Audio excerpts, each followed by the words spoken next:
This realm is truly beginning to thrive. I cannot help but be stirred.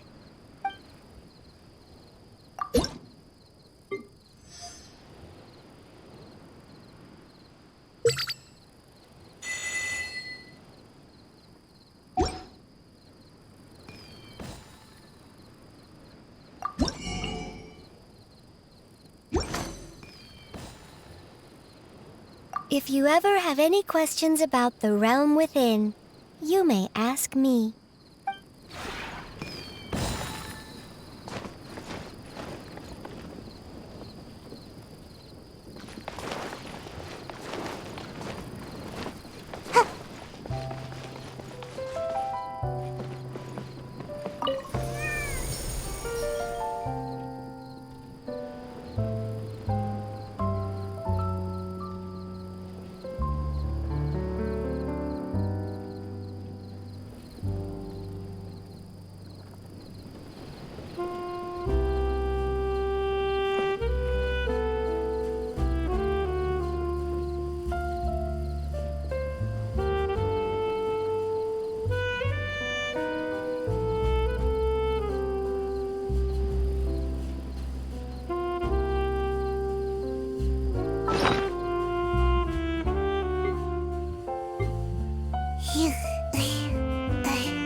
Surely I should be due a growth spurt by now.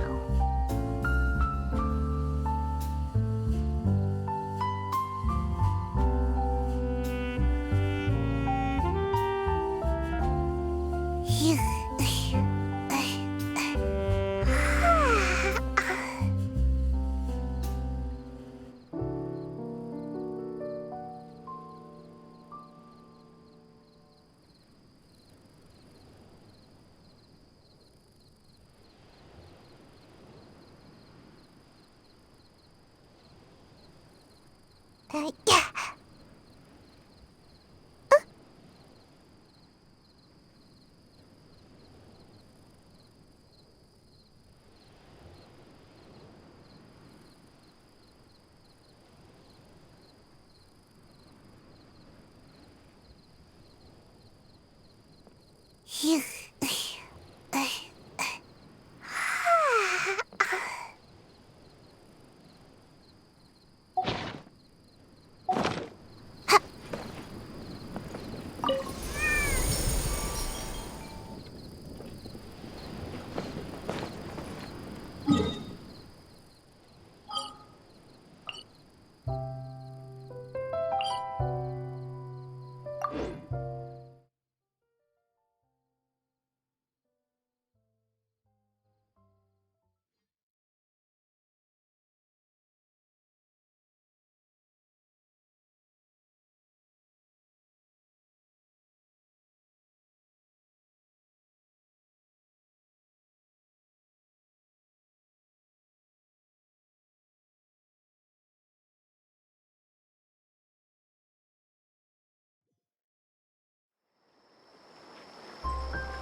Uh, uh,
Trust me, just take my word for it.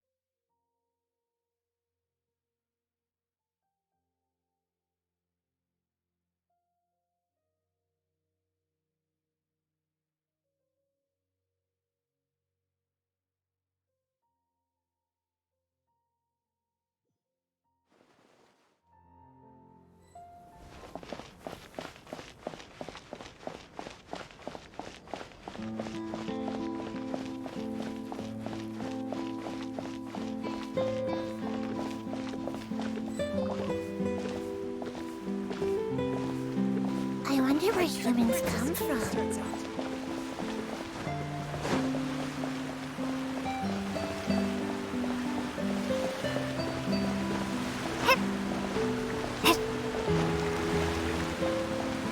No two cases are alike. The details guide the story.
I'm out of here!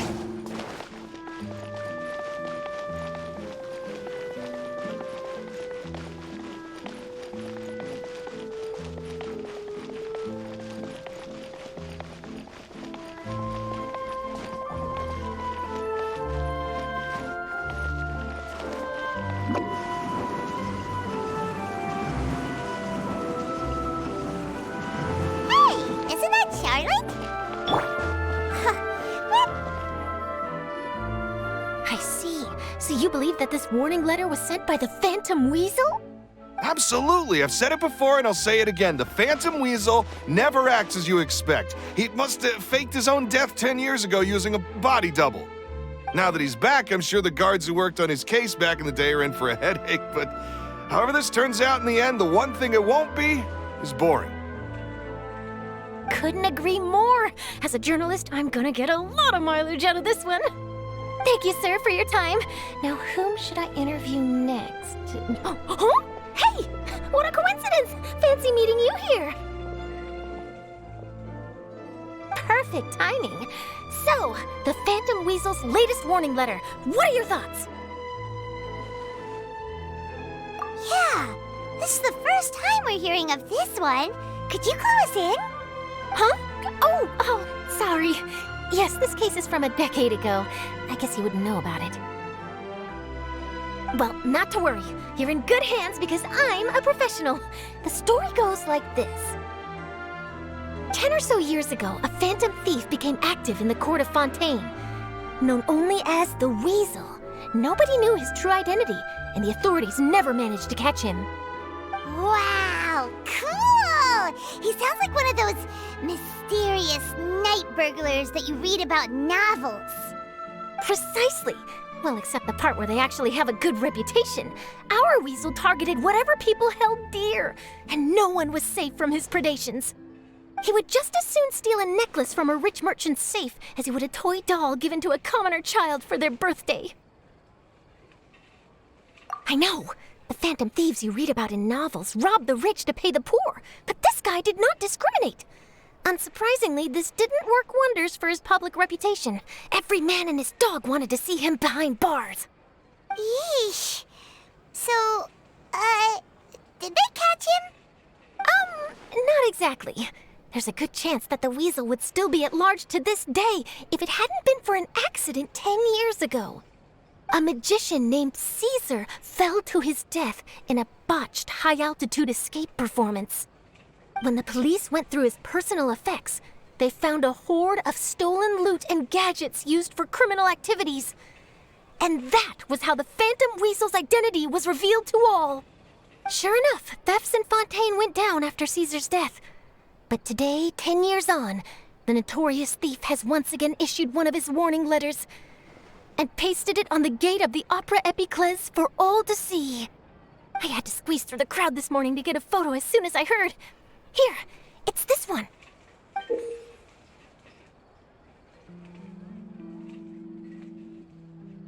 So, this is the warning letter, huh? Let's see what he wrote. 3 days from now, when evening falls, I shall take from you that which you hold most dear at the Opera House, just as you did to me 10 years ago. This is, without a doubt, a clear declaration of criminal intent. After years of laying low, the Phantom Weasel is back with a vengeance. What once seemed like an open and shut case has been blown wide open again. But why has he reemerged now, and what does he want? I sense an epic scoop, and I'm going for it. Uh-oh. If this thief will steal anything that other people value, does that mean even we might be targeted? Aww. But Paimon doesn't want to get kidnapped. Well, he'd have to go through you first. You would stop him, right? Okay, the people have spoken. It's clear that the public are very concerned about the Phantom Weasel's reappearance. Let's see, I've got a photo of the letter, my interview notes. Yep, that should be enough to form the skeleton of my article. It does feel like something is missing, though. Something exclusive. Who should I interview next? I need someone with a more concrete connection to the Weasel. Is that who I think it is? Lyney!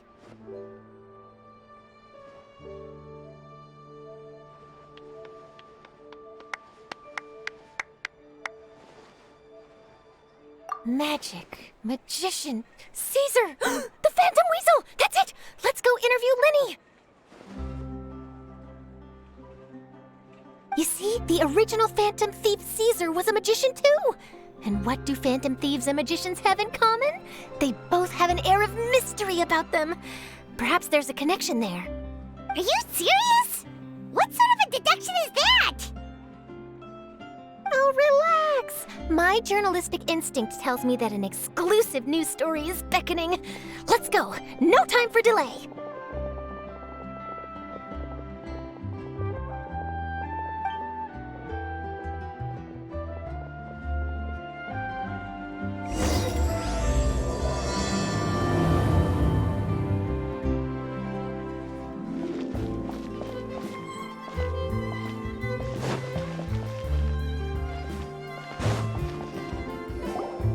Wow, Mr. Magician! How did you know which card I picked? Oh, it's simple. Come closer and I'll let you in on my secret. Magicians have a special skill called telepathy, which means we can read other people's minds. Really? Then, what am I thinking now? Well, first you need to relax, because I can see that you're clenching your fist in your mind, as if to say, no, I mustn't let him guess it. Aww. And now you're getting a little flustered. You're trying to find a way to empty your mind, to think of nothing at all. But the more you try to hide a secret, the easier it'll come out. You snuck out from home today, didn't you? You told your family a little lie so you could come out and play. Now, that's not a good habit. You can tell? Oh boy, you really can read my mind. Of course. Oh, and that's the end of my performance. You should really be heading home. Remember to apologize to your family, all right? They must be worried about you. All right, got it. Bye, Mr. Magician.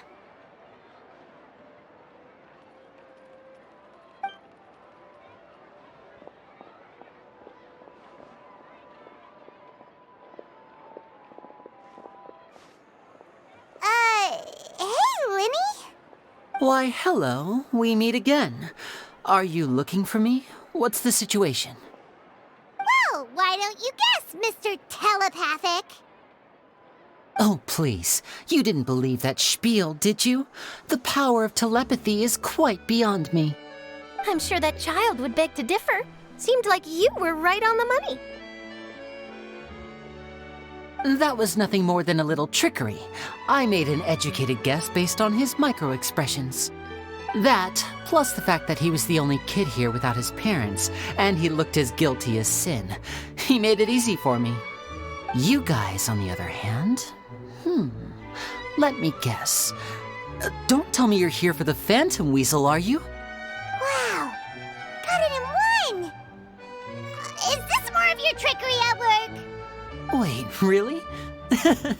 No trickery this time. It was pure luck. His warning letter's been the talk of the town, so I figured that maybe you were asking around about that. Bingo! I plan on writing a column reporting on the latest news about the Phantom Weasel.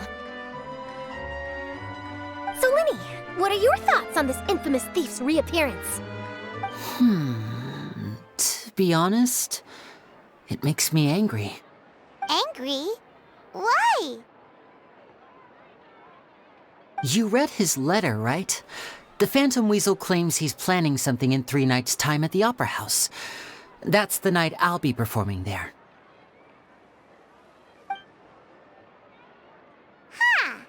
What are the chances? Wait a minute, you don't think he's after you, do you?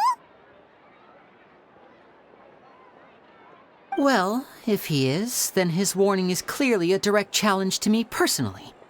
And if he's not, then it's still going to be a huge headache for me. The mere mention of the Weasel's name is enough to scare people off. So once the contents of that letter get out, barely anyone will be showing up to watch my show. But I've been preparing for this for a long time. I'm not about to let him ruin my big day. This leaves me with only one choice.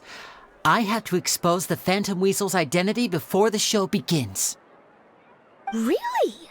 So what you're saying is, we might get to see a live duel between a famous magician and an infamous thief? Wow, this has exclusive written all over it! To be honest, I'm not sure if I'll emerge the victor.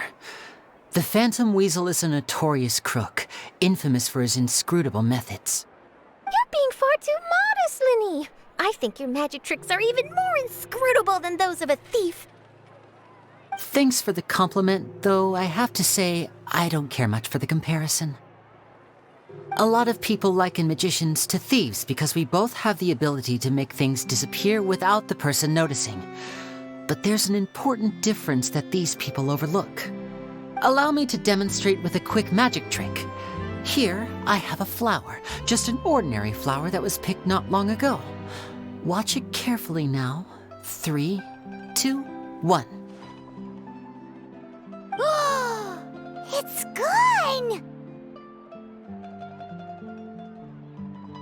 That's the question. Where did it go? Therein lies the difference between us. Thieves make precious things disappear, but only magicians make them reappear. If I could now invite you all to check your clothes, there might be a surprise in there somewhere.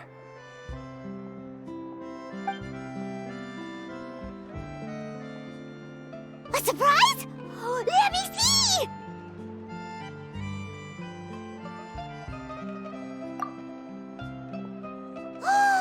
It's right there! But how? You haven't moved this whole time! What an outstanding trick! Sorry, Lyney, it seems that my previous praise was woefully inadequate. Clearly, magic is the superior art form to theft. Don't worry, I didn't take offense. I just wanted to take the opportunity to perhaps change some of the preconceived notions you might have about magicians. Since Caesar's death, a lot of people associate magicians with criminality. It can be quite frustrating. I can imagine. Coming back to your trick just now, might I presume that you are well versed in floral symbolism? For example, magicians often use rainbow roses in their flower-related performances to represent passion and romantic encounters. But you used a Lumidouce Bell, which, if I'm not mistaken, allude to separations. I'm curious to know if there was any deeper meaning behind this choice? Impressive knowledge.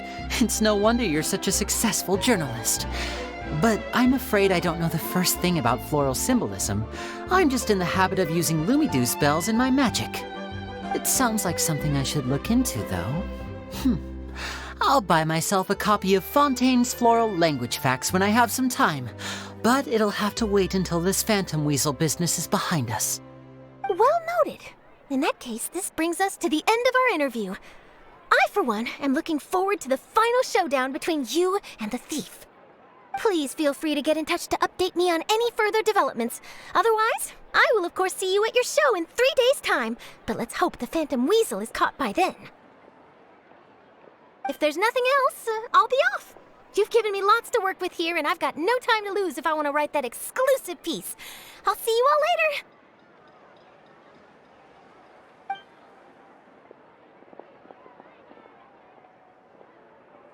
So, Lyney, are you gonna tell us how you did that flower trick now?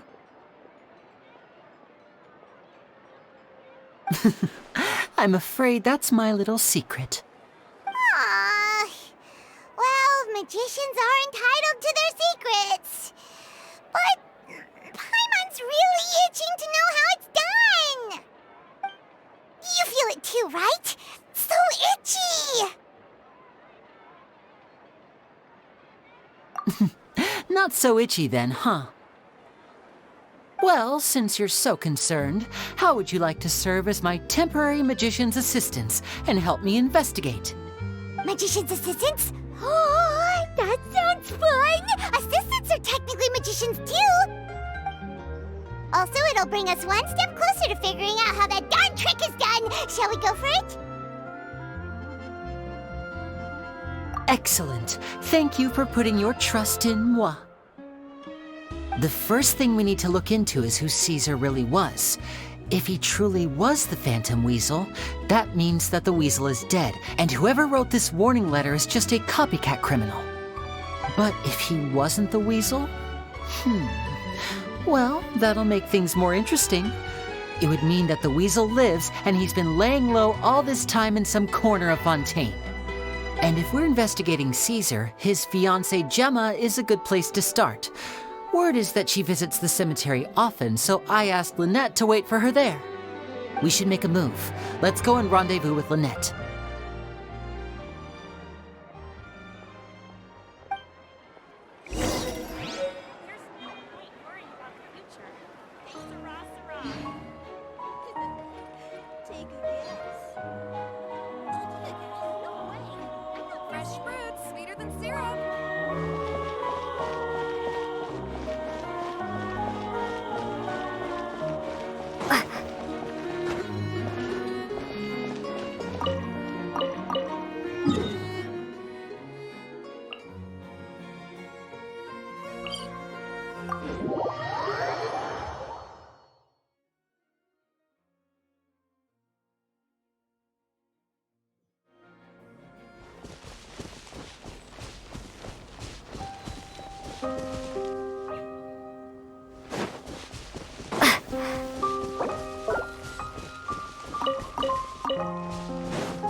Maybe a growth serum?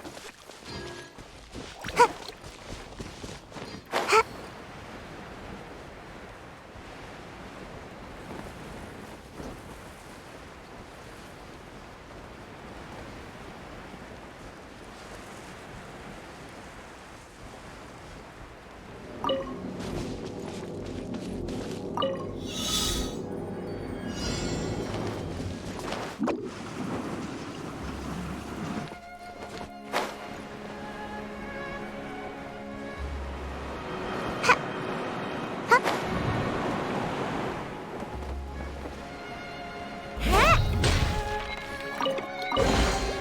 Mission accomplished. Can I go back and sleep now?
Cozy in here. Nap time! I only bring in things that have a name. Make my escape.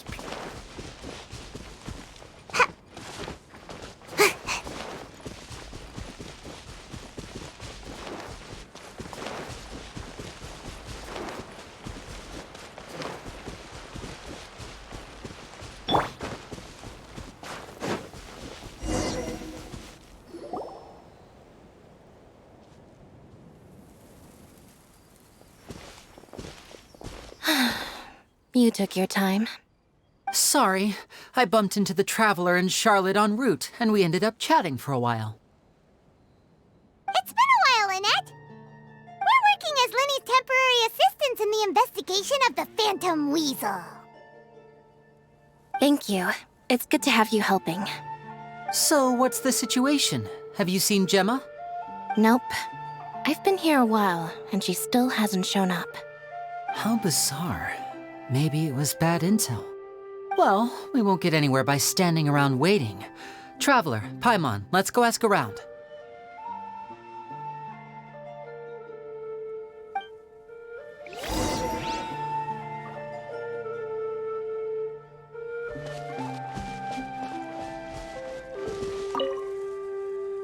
Excuse me, good sir. Do you by any chance know a Gemma? Gemma? You mean Caesar's fiancé? Sure I do. What's this about? I'm just trying to get a hold of her because I need her help with something. I heard she comes here a lot. Yeah, she does. Poor thing. It's no secret why either. She's heartsick. Ever since Caesar passed away, she's been coming here once every week to clean his grave. Often she just sits there in front of his headstone, lost in thought. Sometimes she talks to herself. I asked her what she was doing once. She said she wanted to speak to him again. She knows he's gone and can't hear her from the grave, but she just likes to spend time there, telling her fiancé all about how her life is going. And she's been doing this ever since Caesar passed away? Oh, so 10 years. Wow. Their love must have been really strong. I'll bet. Caesar's reputation fell apart after his identity was revealed, so no one else visits his grave. Gemma's the only one who still thinks about him after all these years. I don't know if the mind lives on in the waters after death, but if it does, I'm sure Caesar must be grateful to have someone who remembers him fondly. If I'm honest, I think this is all so unfair to poor Gemma. Her fiancé was a low-life crook. He doesn't deserve someone like her. Anyway, all of that said, she's running later than usual today. Normally, she'd be sitting in front of his grave by now. I wonder if she's okay. Well, that's everything I know, I'm afraid. You might have more luck asking some other people. All right, well, thanks for sharing all of this with us. We'll keep asking around. You're welcome. I just hope she'll be able to move on one day.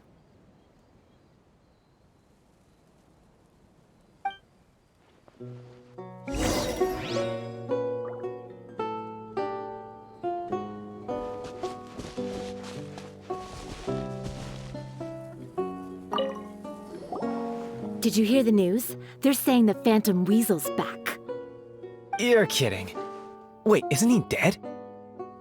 I don't know anymore. All sorts of news flying around nowadays. I can never tell what's true and what isn't. But what if, just hypothetically, I mean, what if this weasel's the real deal and Caesar was framed? Called it. Seriously, 10 years ago, on the day it all went down, I said to myself, you know what? This guy's been set up. The Caesar I knew was a good guy. He gave balloons to children on the street, for Pete's sake. What, are we supposed to believe that he was a balloon thief or something? Give me a break. Oh, please.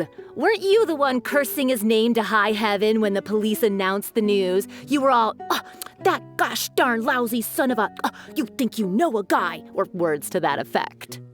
Wait, did I say that? I don't seem to recall. Hello there. Sorry for disturbing you, but I couldn't help but notice you were discussing the Phantom Weasel. We're actually quite interested in this topic as well, but we're struggling to get to the bottom of it. Do you think you could spare a moment to tell us a little bit about Caesar? You've come to the right people. Yep, I was there. Back when Caesar used to perform magic tricks on the street. He was a great magician. The best trick I ever saw him do was pop a transparent balloon, only for a whole bunch of doves to fly out from the inside. I was right up close and didn't blink or look away once. But for the life of me, I still don't have the faintest clue how he pulled it off.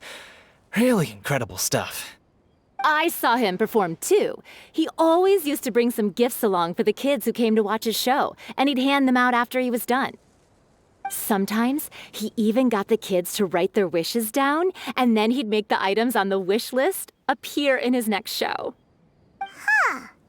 He doesn't sound like such a bad guy.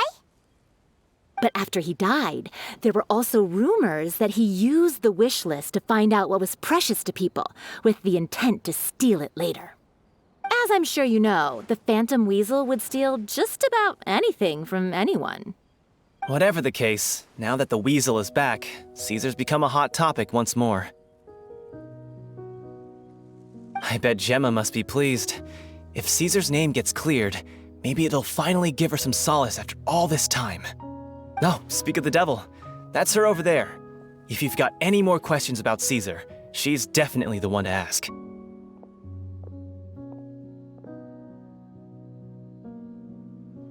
So that's Gemma. Is it just Paimon, or does it look like something's wrong? Wait, it looks like she's injured. Come on, let's see if she's okay.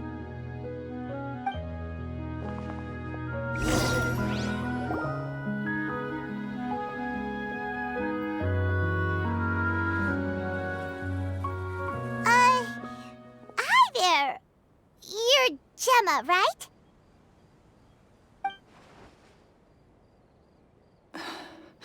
Who's asking? Don't be afraid, we mean no harm. It looks like you're injured. How bad is it? Thanks for your concern, but you didn't answer my question. Who are you, and what do you want with me? My name is Lyney, and this is my sister Lynette. My name's Paimon, and this here's the Traveler. We're investigating the Phantom Weasel. The Weasel posted a warning letter this morning. If he still lives, that means that Caesar was falsely accused. You knew Caesar better than anyone else. So if you're willing, we'd love to hear what you think about all this. I promise you can trust us. We won't hurt you. In fact, we'll do all we can to keep you safe. I never believed that he was the weasel. Huh. I suspected as much. Okay, so going back 10 years, do you remember anything strange in the weeks leading up to the accident? Did Caesar have a falling out with anyone, for instance? No, not that I know of. Got it. All right, sorry for disturbing you. If you don't have any more questions, please leave. I want to be alone with him.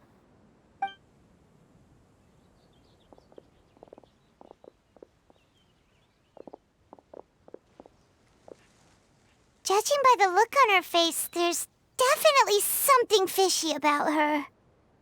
She's lying. She definitely knows something. That's fair. We're just a bunch of strangers who showed up and started questioning her about things that happened a whole decade ago.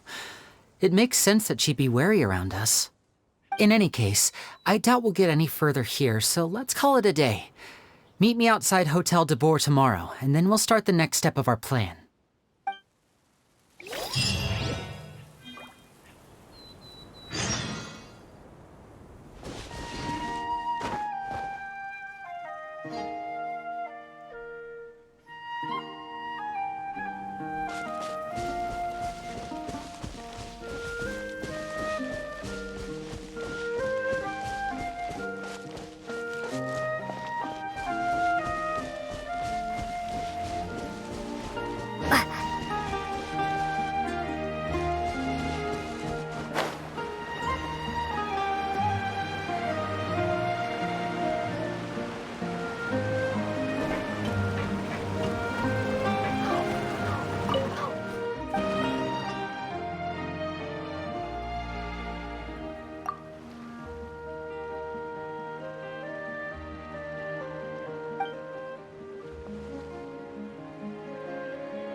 I got every kind of fish you could want. What can I get you?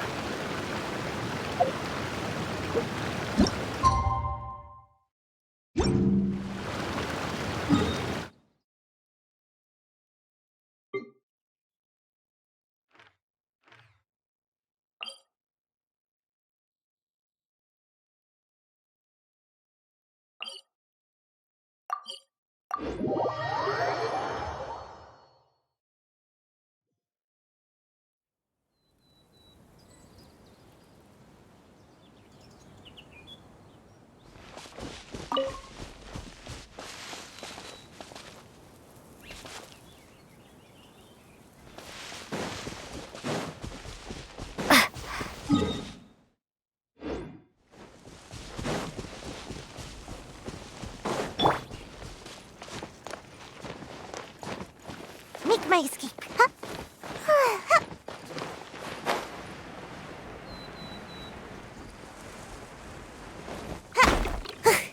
Yeah.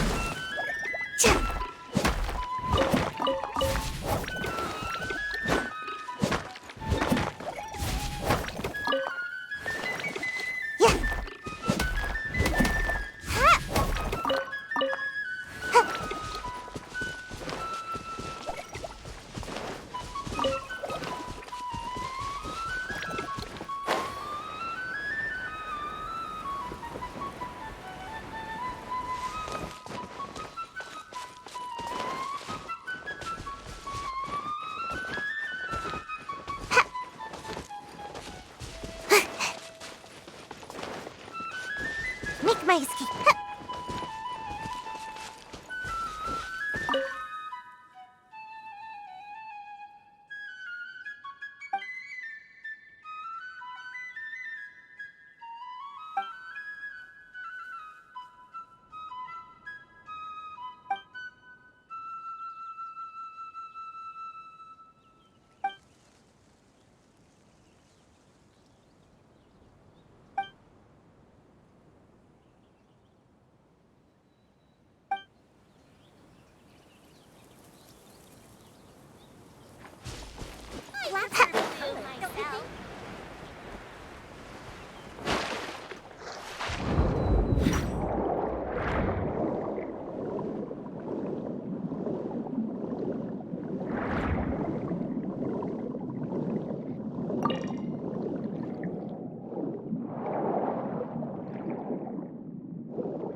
The tides beckon.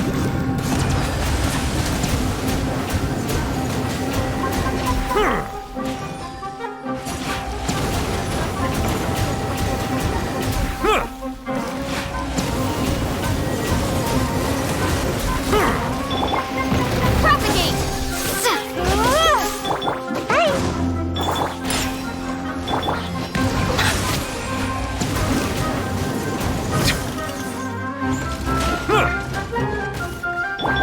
Scatter! Germinate! Come on out! Bow your head. Let the mighty be humble.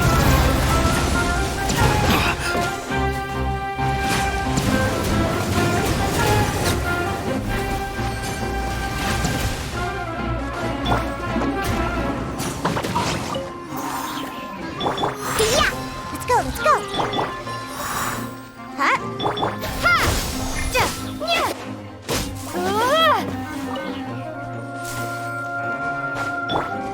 Gotta dash!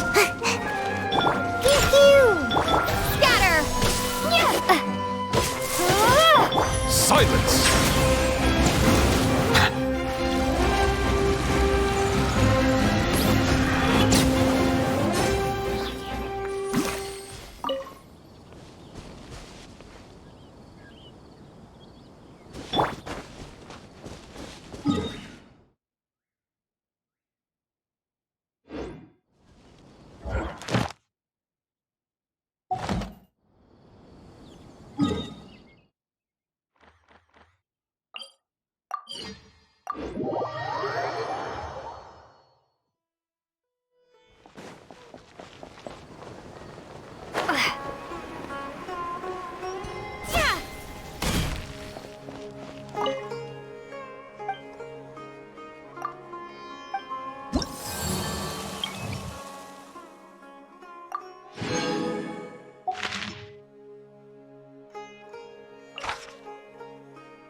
attempt to resist!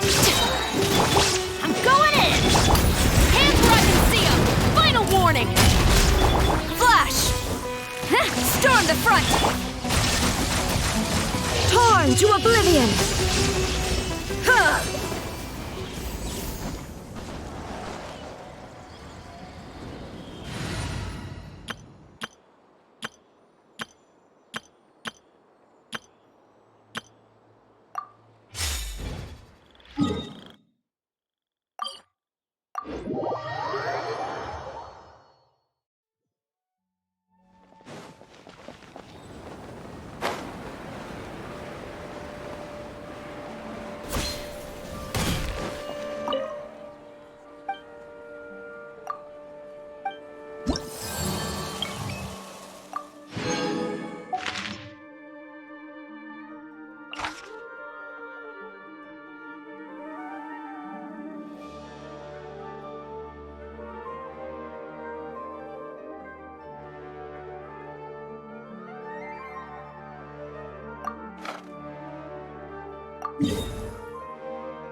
Time to go to work.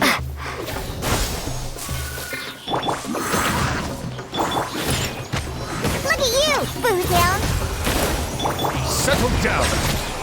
Be sanctified.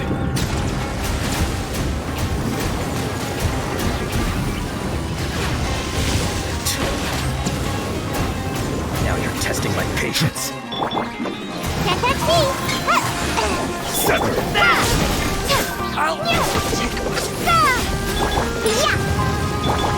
Silence! We'll meet again.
Make my escape.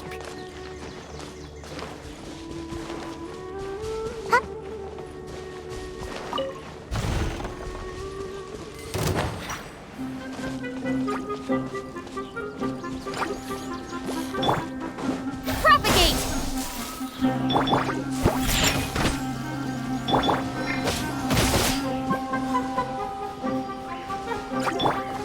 I'm out of here!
the Sumeru on the work trip.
Hello, gambler. Time to go to work.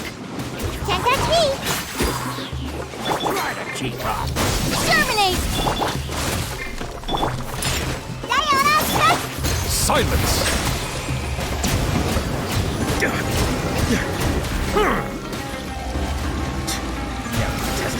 I'm getting sick of this game.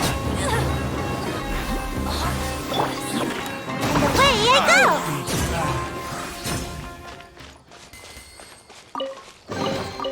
Mission accomplished. Can I go back and sleep now?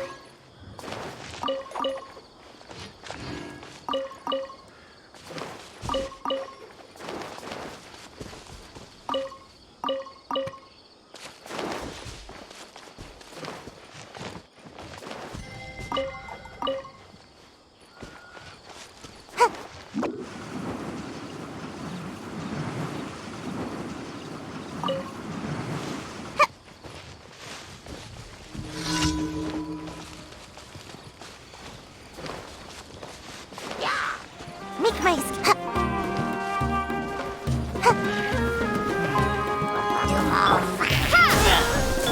Gotta dash. I'm a rock. Bow your head.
I see everything.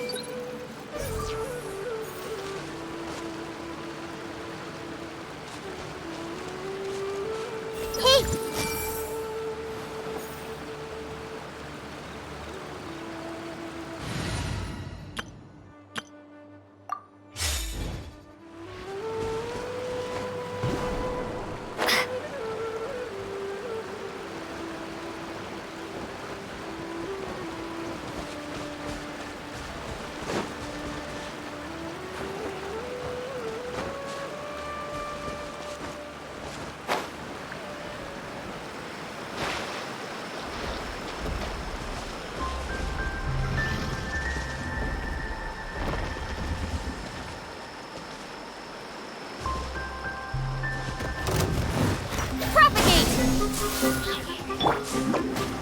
I'm out of here!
Make my escape.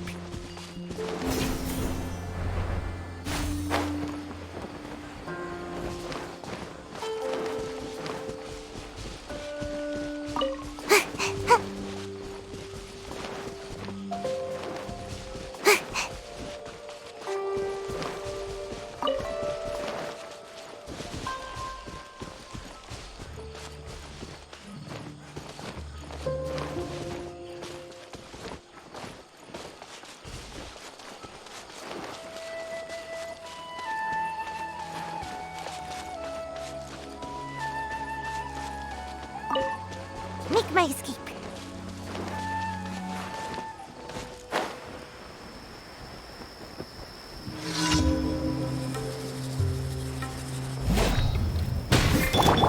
Propagate!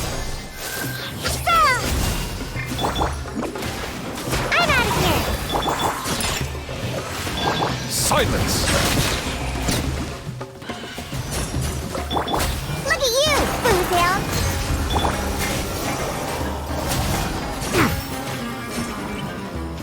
Settle down!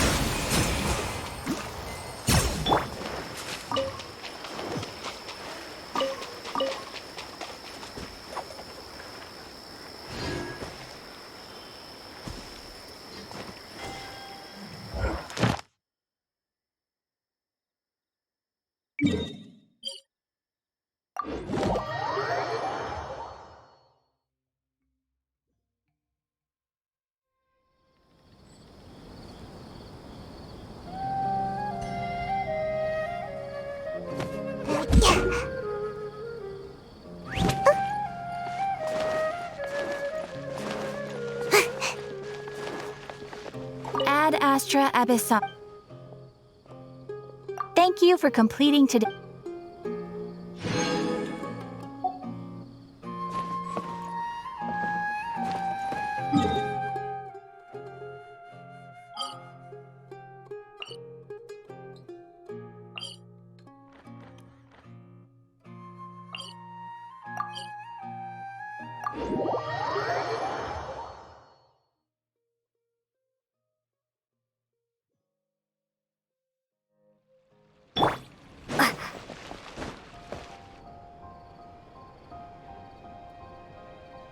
over here.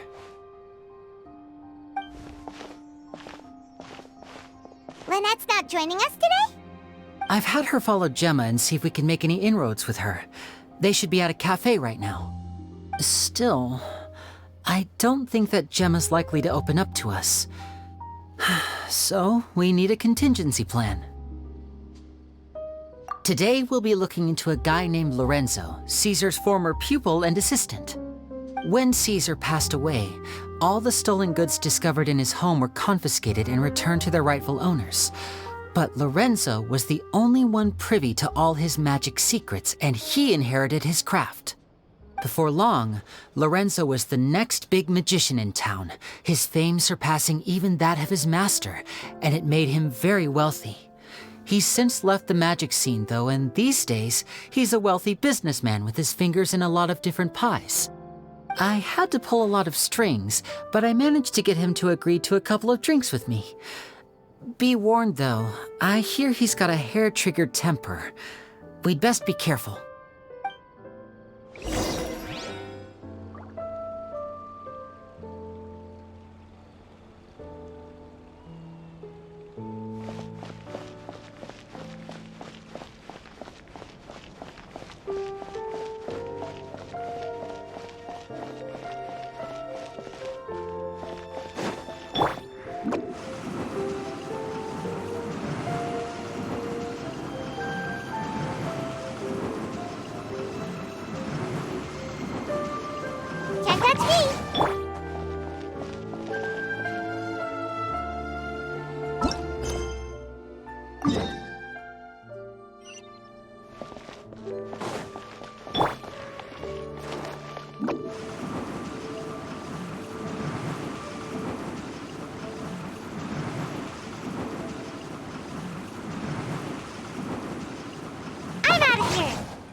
You neglected to mention that you were bringing 2 other people with you.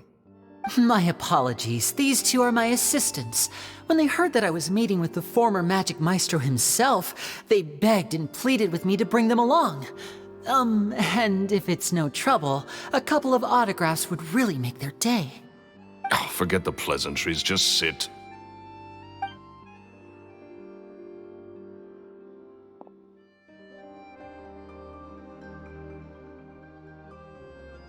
Get a load of this guy.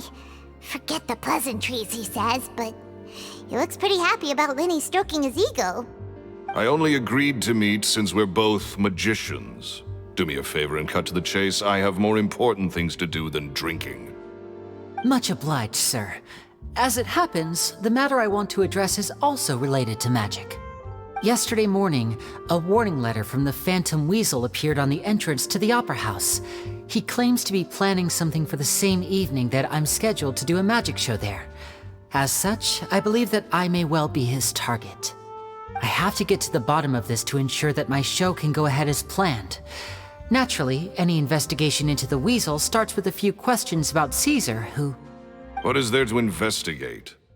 Caesar was the Weasel and he's been dead for 10 years. So what if some sick creep thought it'd be funny to write a warning letter? It changes nothing.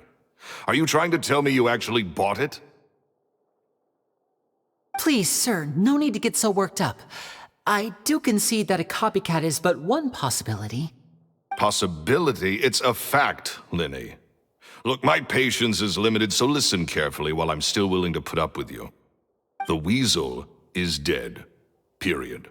Everyone knows that, so do yourself a favor and quit this investigation. It'll lead you nowhere. Look, if this affects your magic show in any way, I will personally compensate you for any losses. Oh, sir, I'm honored, really. But this isn't about finances for me. My pride as a magician is what's at stake here, Lorenzo. Copycat or not, this person has thrown me the gauntlet, and I must meet their challenge head on. Your pride? Don't mince words with me, boy. Just tell me, what exactly are you seeking to do? I want to find out the Phantom Weasel's true identity. I have to know for myself what really happened 10 years ago. What would that accomplish? And what do the events of 10 years ago have to do with you, anyway? Look, you of all people should know that a magician never reveals their secrets. And in any case, dead men don't talk. So if you really care about your magician's pride, then you'll forget about Caesar and move on. Uh-oh. This is getting awkward. Lorenzo? Is that? Oh, it is you! I know that big, booming voice anywhere. What's up, my man? Want to grab a drink with me? Another day, I'm busy. Oh, come on! You can't be all business all the time. You know what they say? Live fast, die young. You gotta learn how to kick back and relax once in a while. If I wanted your life advice, I'd ask for it. Now get out of my face and go be drunk somewhere else. Sorry, my good sir. I don't believe I've had the pleasure. Oh, hey! Edmondo. He and I are business pals. We worked together a bunch of times. This is your first time meeting him? Oh, he's always like this. Foul-mouthed and hard-nosed. Never heard a kind word out of this guy the whole time I've known him. And he wonders why he can't get a girlfriend, despite being, what, pushing 40, 30, something? Anyway, point is, a lot older than when he first got rejected by the girl he was into. And he's still into, from what I hear. Shut up and get out of my face. Another word out of you and you can forget about doing business with me ever again. Do I make myself clear? Sorry, I may have had a little too much to drink. All right, I'm gonna leave. Don't work too hard.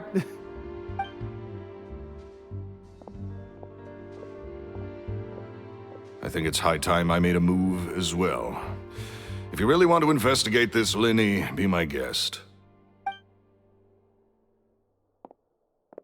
But if nothing good comes of it, don't say I didn't warn you.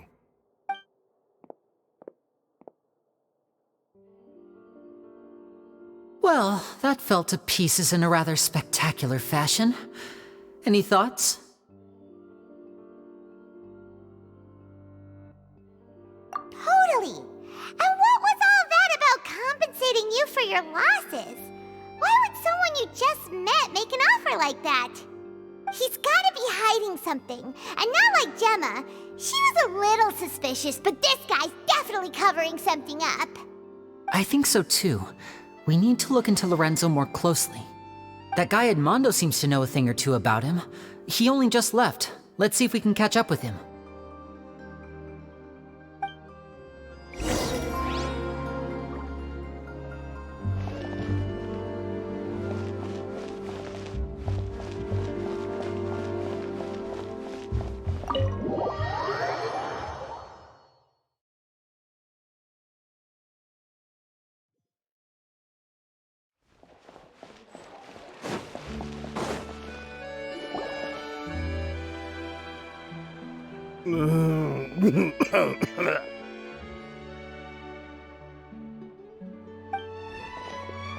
You okay there?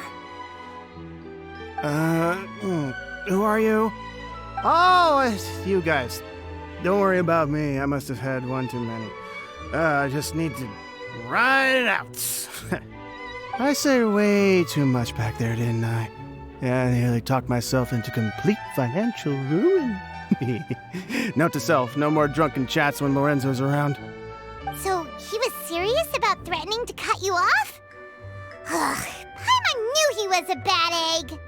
Hey, just keep your voice down. don't go prying into Lorenzo's personal affairs. Bad things happen to people who ask too many questions, or make an enemy out of him. What kind of bad things? Don't even ask. I'm sorry. I'm gonna have to cut this conversation short. I'm not crossing that line again. And take it from me, trouble with Lorenzo is one thing you don't need in your life. You saw him flare up back there. I don't know what you said to him, but clearly it touched a nerve.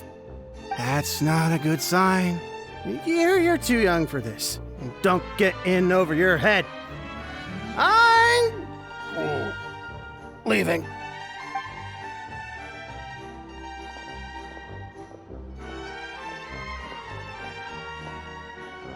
And there he goes.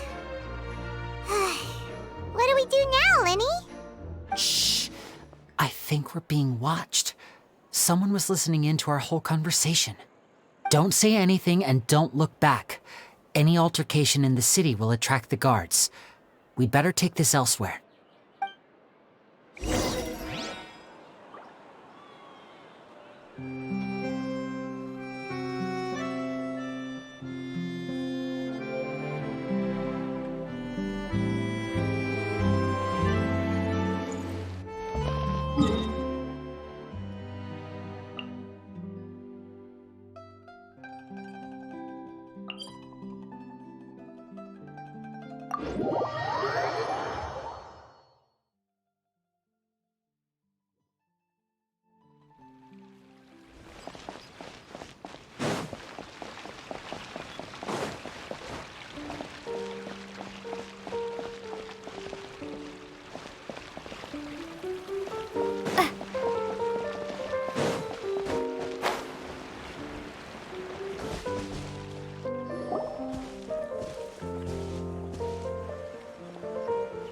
You followed us a long way. Why don't you come out and introduce yourselves? So you're Lyney. And where's your sister? Ain't she with you today? Save us the trouble and go fetch her for us. Let's not drag this out. Paimon doesn't like the tone of your voice, mister! Who sent you, huh? Save your questions, missy. You ain't gonna need answers where you're going. Capiche? Looks like we can't avoid this fight. Now, I'm not the strongest fighter, so I hope you're ready to back me up. Don't worry, we got this!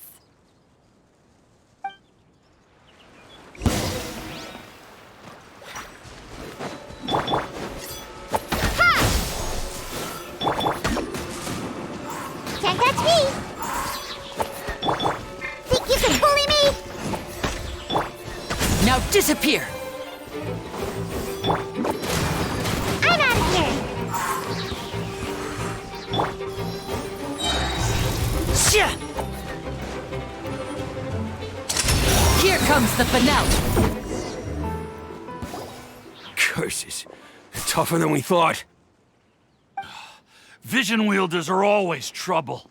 Intimidation ain't gonna work like it did on the lady. Come on, let's scram! Hey, wise guys! We ain't through with you yet! Oh, they got away! Did you catch what they said just before they left? Something about intimidating someone else. Sounds like they just wanted to rough us up as a scare tactic, and they've already done it to someone else, but who? You're right. She was injured when we saw her yesterday, and she acted like she had something to hide.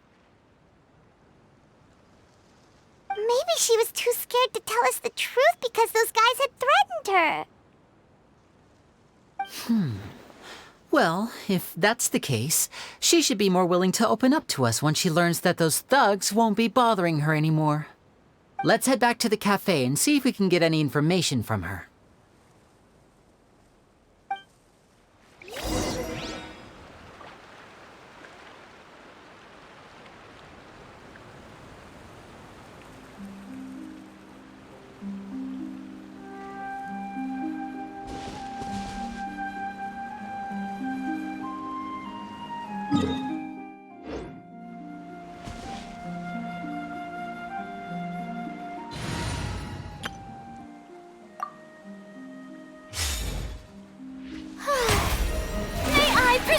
it!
My escape.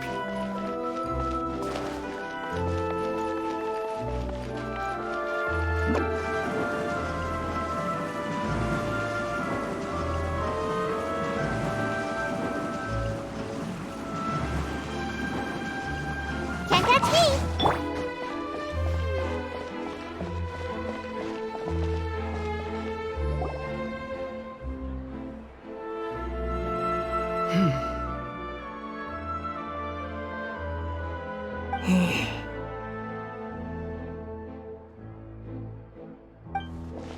Gemma? You again. What is it this time? We just ran into the men who've been threatening you, and we gave them a taste of their own medicine. So, you can relax now. We're here to protect you. What? Why? I didn't tell you anything. Why would they come after you? Sounds like they're no strangers to you. That's putting it mildly. I know them all too well, and I hate them with every fiber of my being. It's been 10 long years, and still every time I try to look into Caesar's death, they show up and warn me not to do anything stupid. How do I know I can trust you? Do you really think you can get to the bottom of it all? And why are you doing this? I'm afraid I can't reveal all the details just yet, but I can promise you this. I will expose the Phantom Weasel's true identity. Because you see, this is a personal matter of the utmost importance. I give you my word. Trust me. Okay. How can I help you? I've heard that Caesar used to have a magic workshop where he kept a lot of his personal effects. If possible, I'd like to take a look at them. Do you know where it is? The Fuscus. But the place was sealed up by the police after his death, and no one's been there since. I also know that the Fuscus is dangerous territory. Lots of hostile groups lurking around. If you're serious about going there, please be careful. Understood. Lynette, you stay here and take care of Gemma. Don't let her come to harm. Got it. But if I'm staying here, I'm ordering dessert. I mean, bon appetit, but stay sharp too. They're likely to come for you while I'm away. Okay. All right. Power saving mode off. I'll start taking this more seriously now.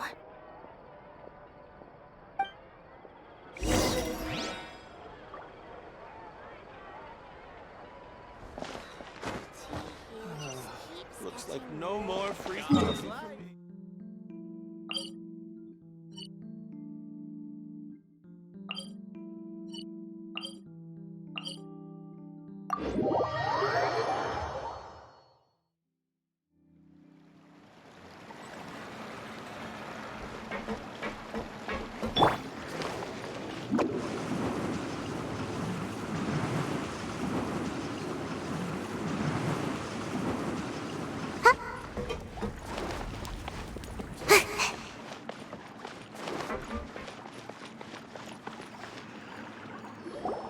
If Gemma gave us the right location, then the workshop should be right nearby. Huh. Looks like these boxes are blocking the entrance. Let's shift them away first. There we go. It should be just down here.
This was Caesar's workshop. Nothing suspicious here, just normal magic props. Let's head in further.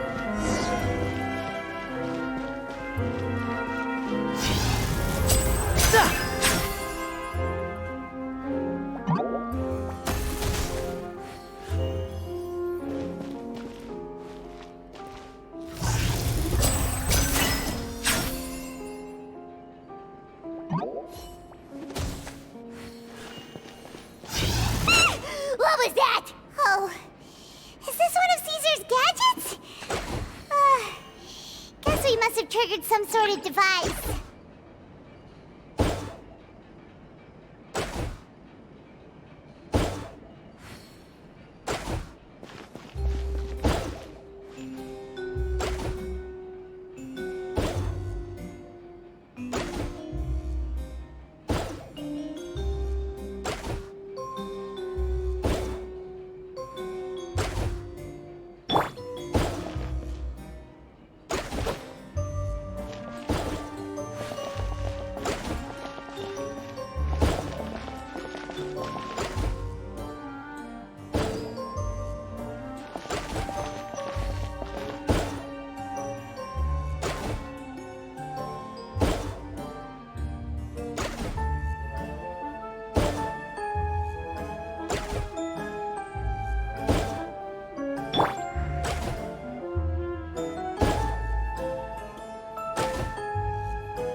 Voila!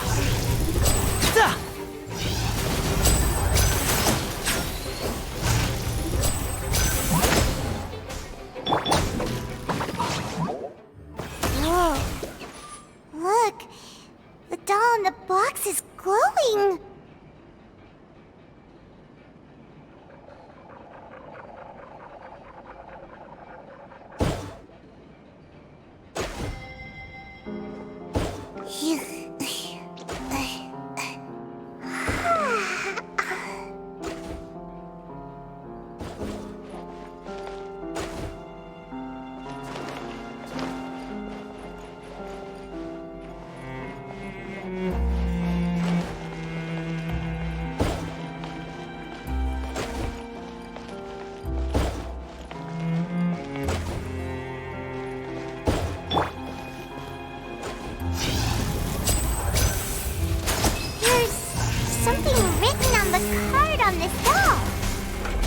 Closer look.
One of them looks different from the rest. Let's investigate.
Looks like we've reached the end of this route. Shall we try a different one?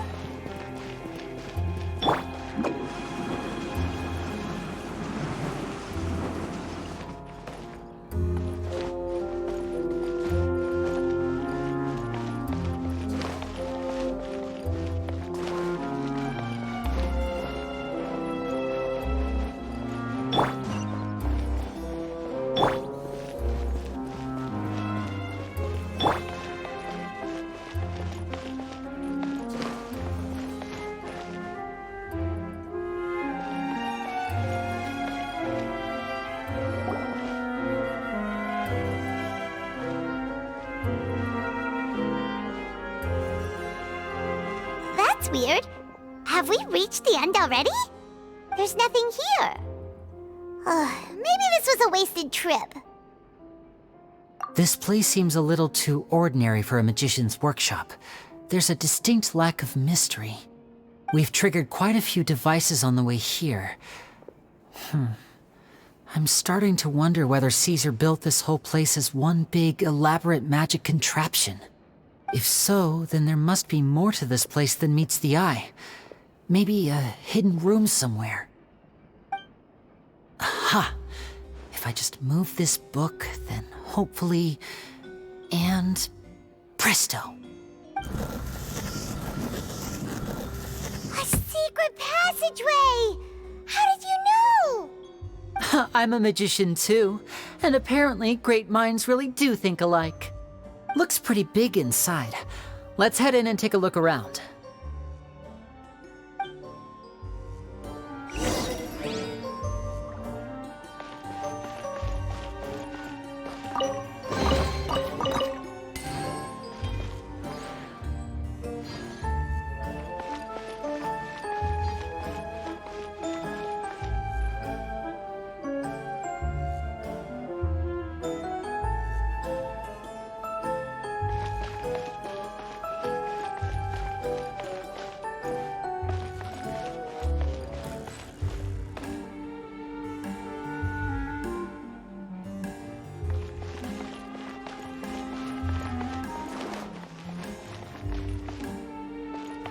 make my escape.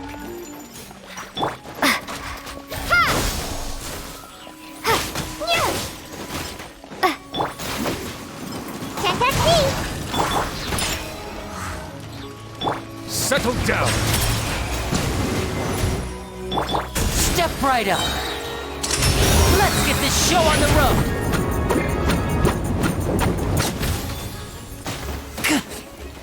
Silence! Let the mighty be humbled!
Bow your head.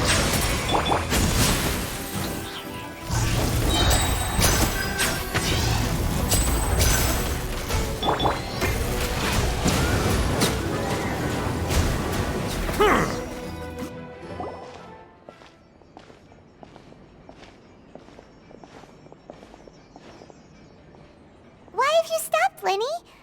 Is there some device in that box? Huh. It just looks familiar somehow.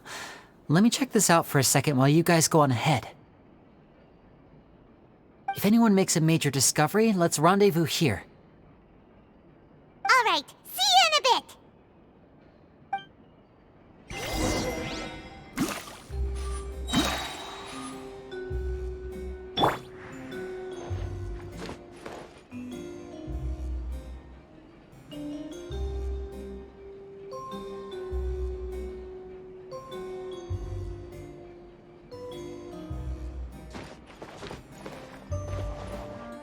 The placement of this device inside. If I remember correctly...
On the same tile twice. Guess we've got to finish it in one run, huh?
Principles of magic.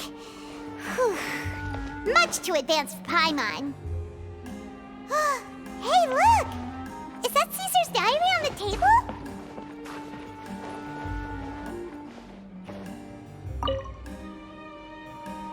This book's thick as a brick! Let's take a peek inside it, shall we?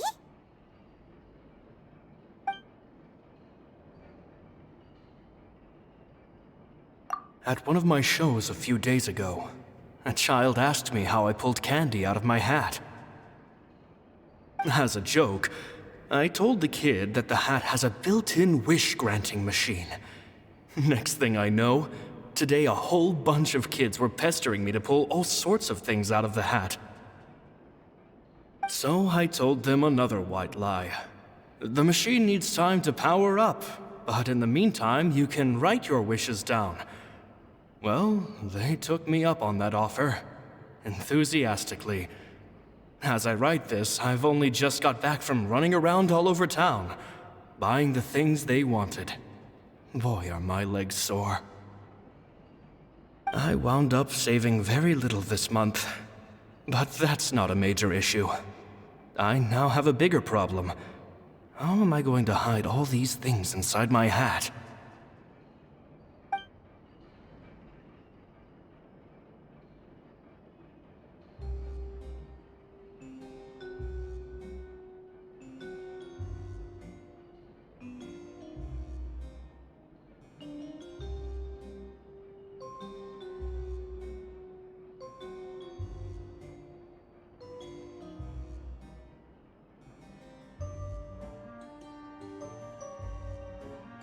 Two children came to talk to me after today's show.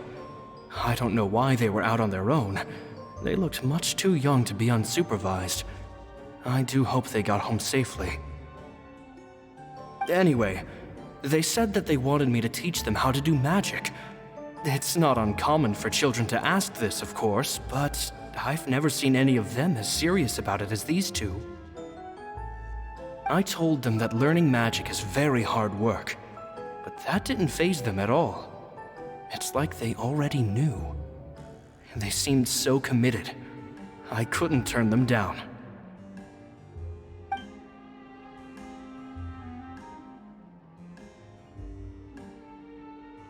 It seems like something's bothering Lorenzo lately, but he won't open up to me about it. Surely he's not upset that I agreed to teach those two children. I'll have to talk him around. I have a good feeling about those kids. They're naturally talented, and it seems like they're not new to the world of magic. They have all sorts of fantastic ideas. All I'm really doing is helping them develop a more professional standard training plan. They wanted to call me Master, but I told them they absolutely mustn't. Any magician worth their salt could have taught them what I have. They're the geniuses here. Compared to them, I don't deserve to be called any sort of master. With time, I have no doubt that they could become far greater magicians than I. My only concern is why they're so mature for their age. I fear they've had to grow up too fast. I don't dare to imagine what they must have been through. Gemma thinks so too. She doesn't like being around them. Says that their eyes are too piercing. They don't bother me, but then again, I've never been the sharpest tool in the shed.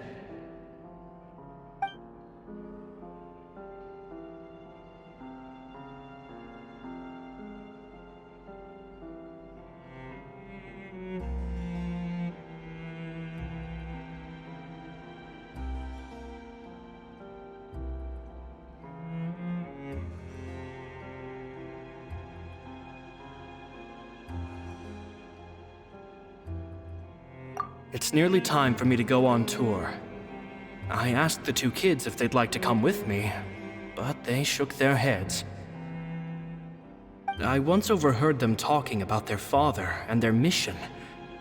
Sounds like their parents have other plans for them. I guess we'll be parting ways soon.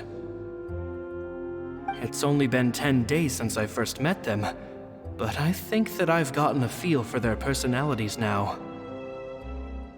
They're very tough, but also very cautious, and they trust no one but each other.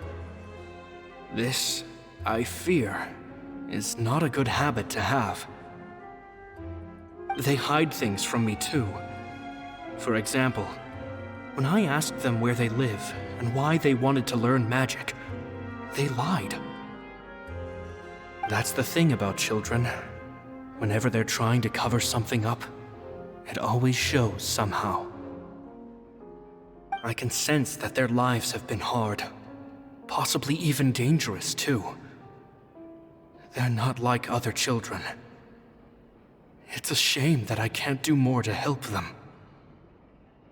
After thinking things over, I decided to tell them a bit about how I see the world. It's full of lies and falsehoods. And that is why we must find our own truth. P.S. I hope they won't find my nagging annoying. Children are so opinionated nowadays. Will it do them more harm than good for someone they've only known 10 days to lecture them like that? P.P.S. Maybe I'm overthinking this. Children aren't interested in grand philosophies. It probably just went in one ear and out the other. I bet they've already forgotten every word I said. Oh, Caesar, Caesar. Just mind your own business next time.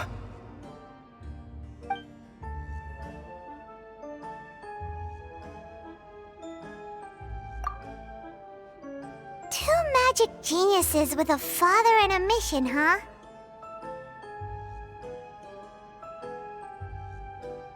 Sounds a lot like he was writing about Lyney and Lynette, don't you think? So did they meet Caesar when they were kids? Let's go ask Lyney!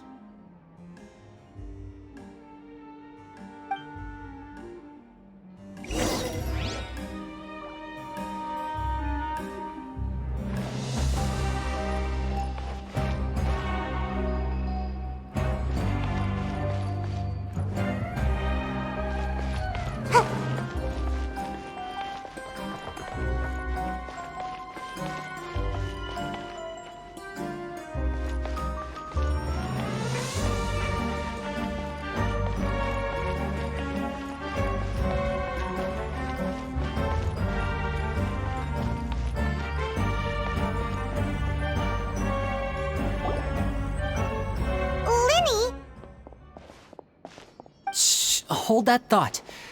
As I expected, there's a lot of fishy things going on in this place. Fishy? Uh-oh, what have you found? All in good time. Before we go over our new leads, I want to tell you how a high-altitude escape is performed. First, the magician slots themselves into a magic box in full view of the audience. The box is then suspended high in the air, and a short while later, the base automatically opens. At this point, a dummy will fall out of the box, but it looks real enough to grab the audience's attention, and they start wailing and screaming. Meanwhile, the real magician, who has by now blended into the crowd, waits for a good moment to make their appearance and put on a hysterical performance. Oh no! Is that me? Did I just fall to my death? Very vivid description. Paimon can really picture it. And then what? The audience's gaze then turns to the magician, and by the time they realize what's happened, the dummy has vanished, as if everything that just happened was some sort of shared illusion. Of course, that's just how I think the process should work, theoretically speaking. The inventor of this trick never performed it successfully. When the box opened, Caesar was the one who fell out, and not the dummy. He fell right to the ground from the highest point of the opera house. No one could hope to survive that fall, not without a vision at least. And no one else has ever attempted this trick since. My understanding of how it works is just based on what I could gather from his notes and the relevant gadgets here in his workshop. So Caesar's famous high-altitude escape has never been done, huh? Paimon was about to say how cool it would have been to see it in person, but if it's that dangerous, it's probably for the best that no one else tries to do it. Wait a second. So if a dummy's supposed to drop out of the box, then where does the real magician go? How does he get out?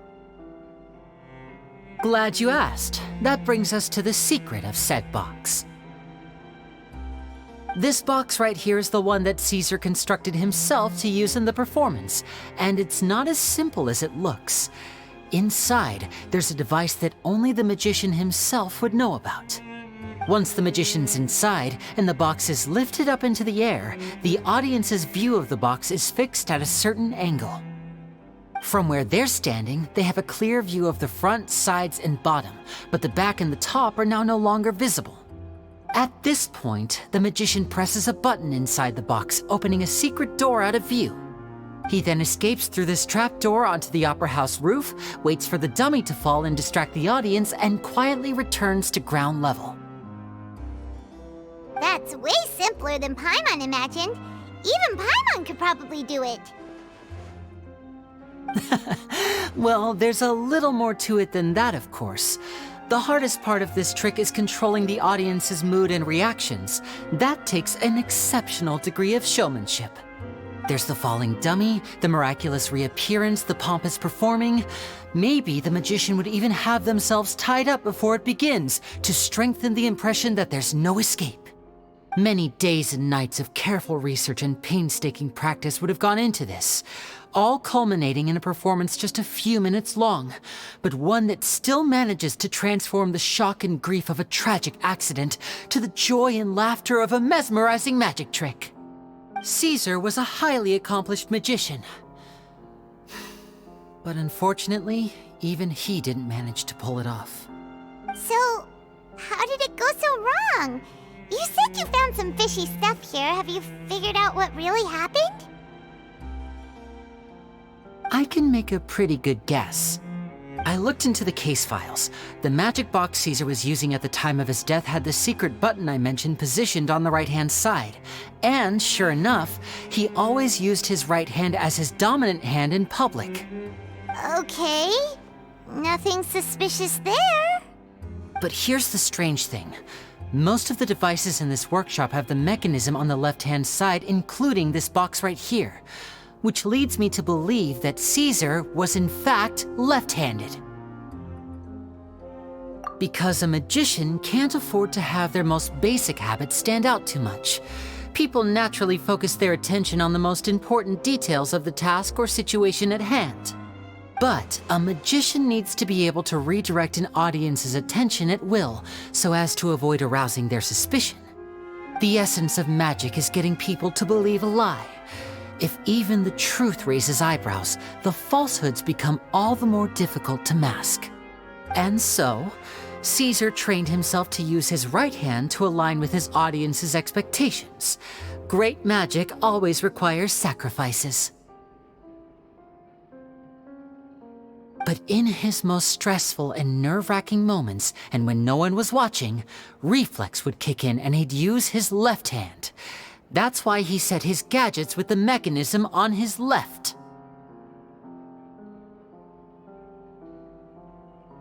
Exactly. I think that's likely what happened. Caesar would have been under a lot of time pressure during the escape. He'd have had mere seconds to open the hidden compartment, retrieve the dummy, then open the secret door and make a swift escape. But I'm sure he was confident. He would have rehearsed countless times to the point where it was second nature. He'd barely need to think about what he was doing because muscle memory would guide him through. So he opened the compartment, took out the dummy, checked everything was in order, and then went to leave. With his left hand, he reached for the button, and suddenly, his heart skipped a beat. It wasn't there. Much like when you reach for your keys but find your pocket empty, his mind needed a moment to process what was going on. Instinctively, his left hand would keep feeling around for the missing button, maybe for another second or two, until the bottom of the box gave way. With the stakes being as high as they were, just a 2-second delay cost him everything. The authorities would find nothing suspicious and conclude that his death was due to his own error. When in reality, someone switched the boxes, and they did it to murder him. But how would they be able to make the switch without being noticed? That would be difficult to pull off, no? It would have to have been someone who knew that he was left-handed, and who could move his props around without arousing suspicion. Someone who was always by his side. Isn't that right, Lorenzo? You just couldn't let sleeping dogs lie, could you? There's not a lot of people who'd go to all this trouble for some magician who died 10 years ago. I didn't want to have to do this, you know.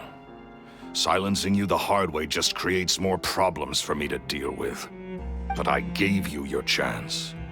I hoped you'd do what's good for you and back off like the lady, but you disappoint me. You mean Gemma? So you are the one who's been threatening her! Yes, although however stubborn she might be, she was never much of a liability. But you people, you never even knew him, but for some reason you just wouldn't drop it. Which is why you can't leave this place alive. Take them out, and make it quick. Do your worst!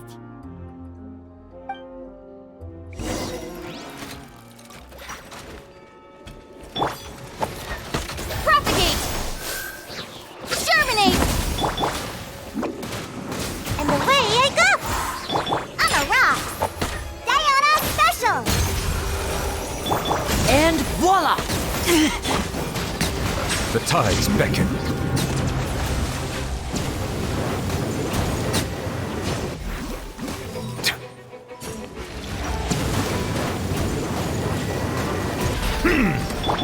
Scatter! Gotta dash! Come on out! Pew pew! Settle down. Step right up.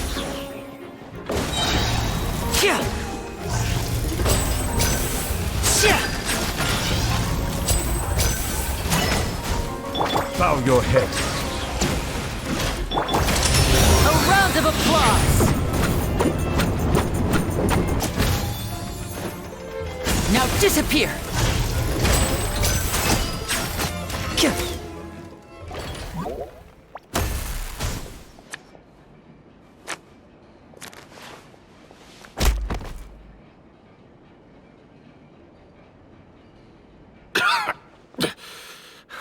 You kids are tougher than you look. Had enough yet, Lorenzo? Your cronies can't help you now. I think it's high time you started talking, and what I'd really like to know is, why did you murder Caesar? If I had a Mora for every time you said that man's name. Of course you idolized Caesar, everyone else did. But I was the real genius magician. Me! He was just an amateur who did cheap tricks for gullible children. I was the one who made magic into the fine art it is today. The aristocrats doffed their hats to me! So it was jealousy. Jealousy. Hatred, more like. I hated Caesar. All he cared about was his magic. He lived and breathed it. He poured everything into his street performances and his stupid tours like it was just a hobby to him, never bothering to think about Mora. What sort of fool devotes their life to the art of deception and never has a Mora to show for it? But the people loved him, didn't they? Oh, how they looked up to him. No one gave me a second look. All I ever heard was, "Oh, your master's amazing, isn't he?" Amazing. Yeah, so amazing that he was completely broke. Every other apprentice was living it up at their master's expense, but no, not me. I put in all the work, mastered all the skills, and it brought me nothing more than the life I already had. He forbade me from using magic to trick people out of their Mora. There was nothing he hated more than that.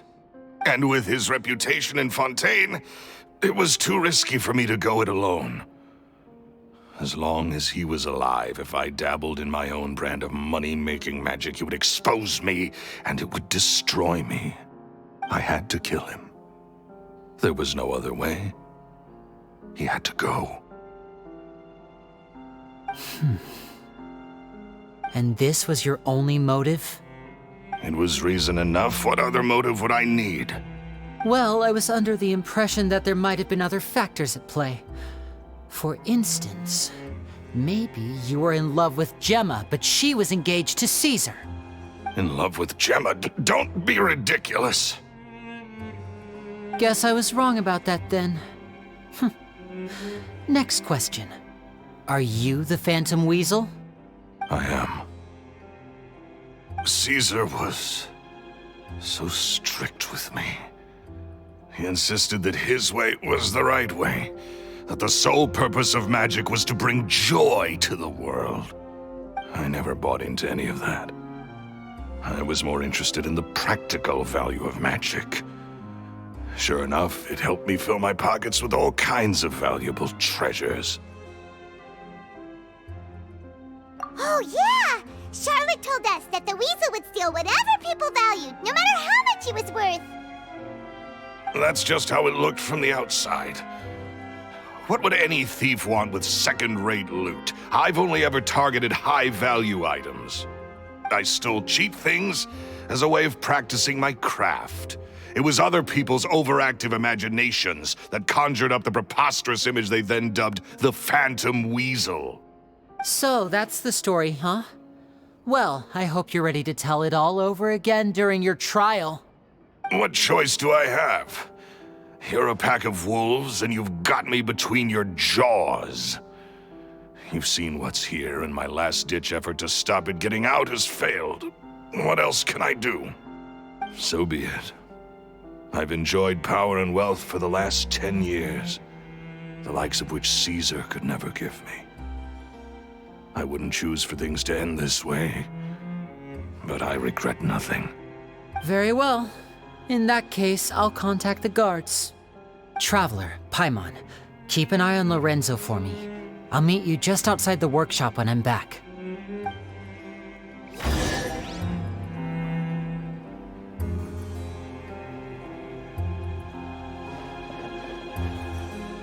At least I can finally stop looking over my shoulder now.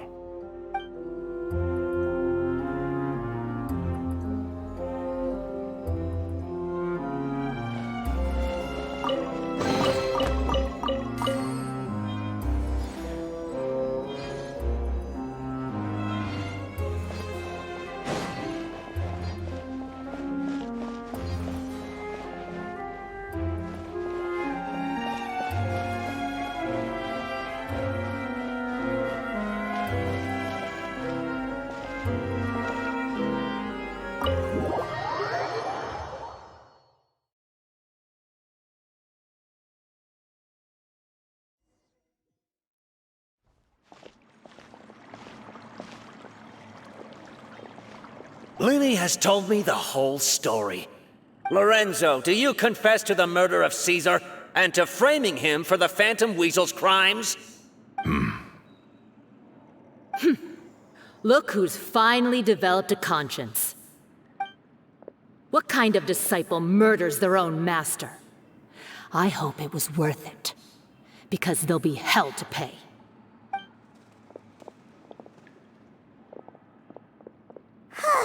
Looks like it's all over.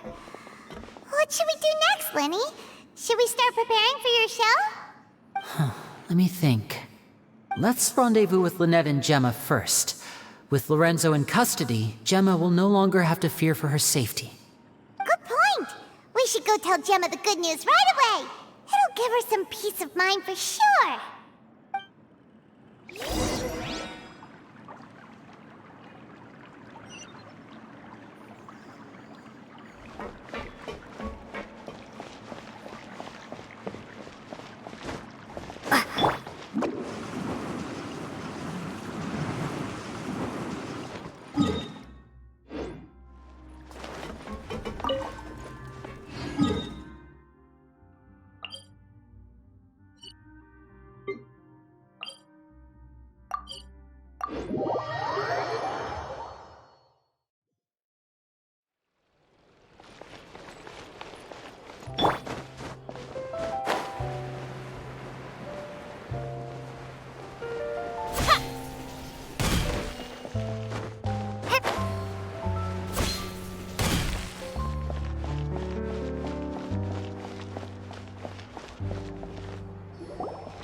Ah, you're back. You were so quick. I've only just finished my third dessert. Your third? Lynette, come on, we've talked about this. Everything in moderation. You're not gonna have any room left for dinner now. It's fine. I'll shift to exercise mode and jog off the excess sugar. That's besides the point. Well, it's done now, but try to eat a more balanced diet in the future. Point taken. Did everything go okay? Of course! Lorenzo was no match for us. The guards are taking him into custody as we speak. Gosh, that's amazing. I'm sorry, I still didn't know if I could trust you, but now it seems I can. I had my suspicions about Lorenzo, but It's okay, we understand. He did threaten you. Paimon would find it hard to trust strangers in your position too. But you don't need to be scared anymore. Everything's gonna be okay. Sorry. My emotions are all over the place right now. I've been waiting for this day to come for so long. I always wanted to report Lorenzo. He took all of Caesar's property, which I found suspicious, but I had people watching me all the time, so I couldn't risk looking into it. I was so afraid. I was scared he'd do something terrible to me, and then no one would be left to visit Caesar's grave. So I never had the courage to speak out. Thank you all. Truly. Thank you so much.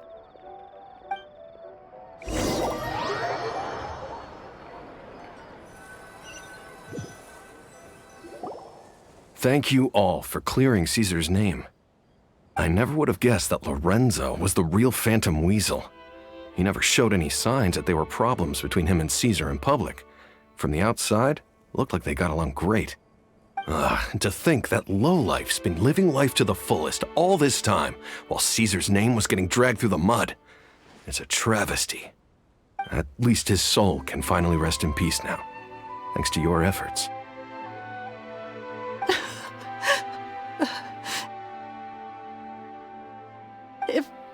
If only I'd realized before it was too late.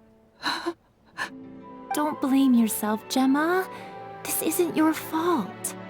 Yeah, you still have the rest of your life to live. Caesar wouldn't want to see you spending it feeling guilty. Cheer up, Gemma. My brother's doing a magic show at the Opera House tomorrow evening. Would you like to come along? It might raise your spirits. This show will be a special one. We're holding it in Caesar's honor. In Caesar's honor? Really? Oh, thank you. I'll be there. Great. We'll see you tomorrow evening. Traveler, Paimon, don't be late. Don't worry, we'll be there. No way are we gonna miss out on a free magic show. Wait, Paimon feels like we're forgetting something. Oh yeah, Caesar's diary! We never found out if the two kids Caesar taught magic to were Lyney and Lynette or not. Lyney changed the topic back in the workshop, so we didn't get a chance to bring it up. Oh well, guess we'll just have to ask Lyney tomorrow evening. I've spoken many choice words about Caesar over the years. I'm so ashamed of myself now. He was such a good man.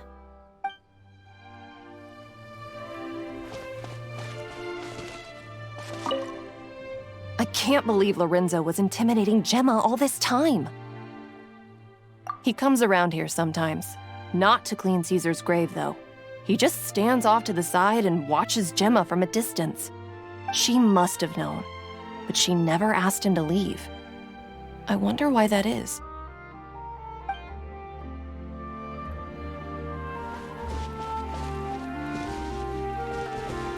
It may take some time, but Caesar's reputation will be restored now that the real culprit has been captured. Looks like Gemma chose a good man after all.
This realm is truly beginning to thrive. I cannot help but be stirred.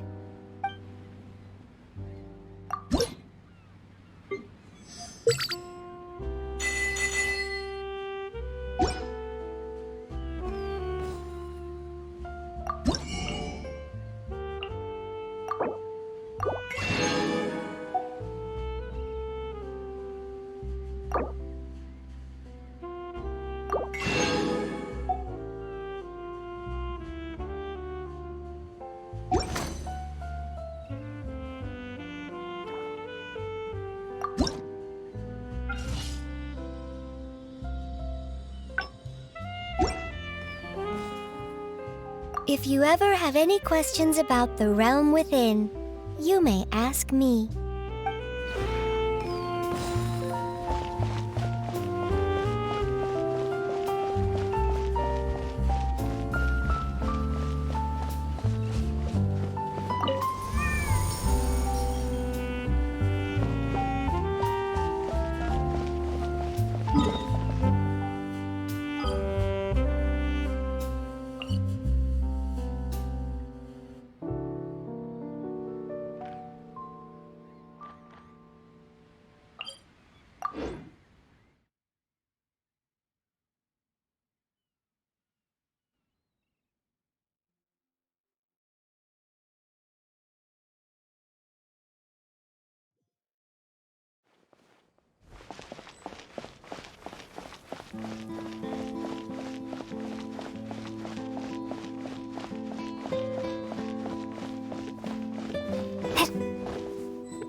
where humans come from.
Paimon's excited to see another of Lyney's magic shows! Wait. Lynette, shouldn't you be on stage by now? Not this time. My brother's going solo today. So I'll be watching with you. Good evening, ladies and gentlemen. I hope everybody's ready because the show is about to begin. The great magician Lyney has prepared a spectacular show for us all tonight, concluding with an all-new grand finale that no audience has ever seen before. Wow! A new trick! Thank you all so much for coming. Now, prepare to join me on a journey through the mystical and miraculous.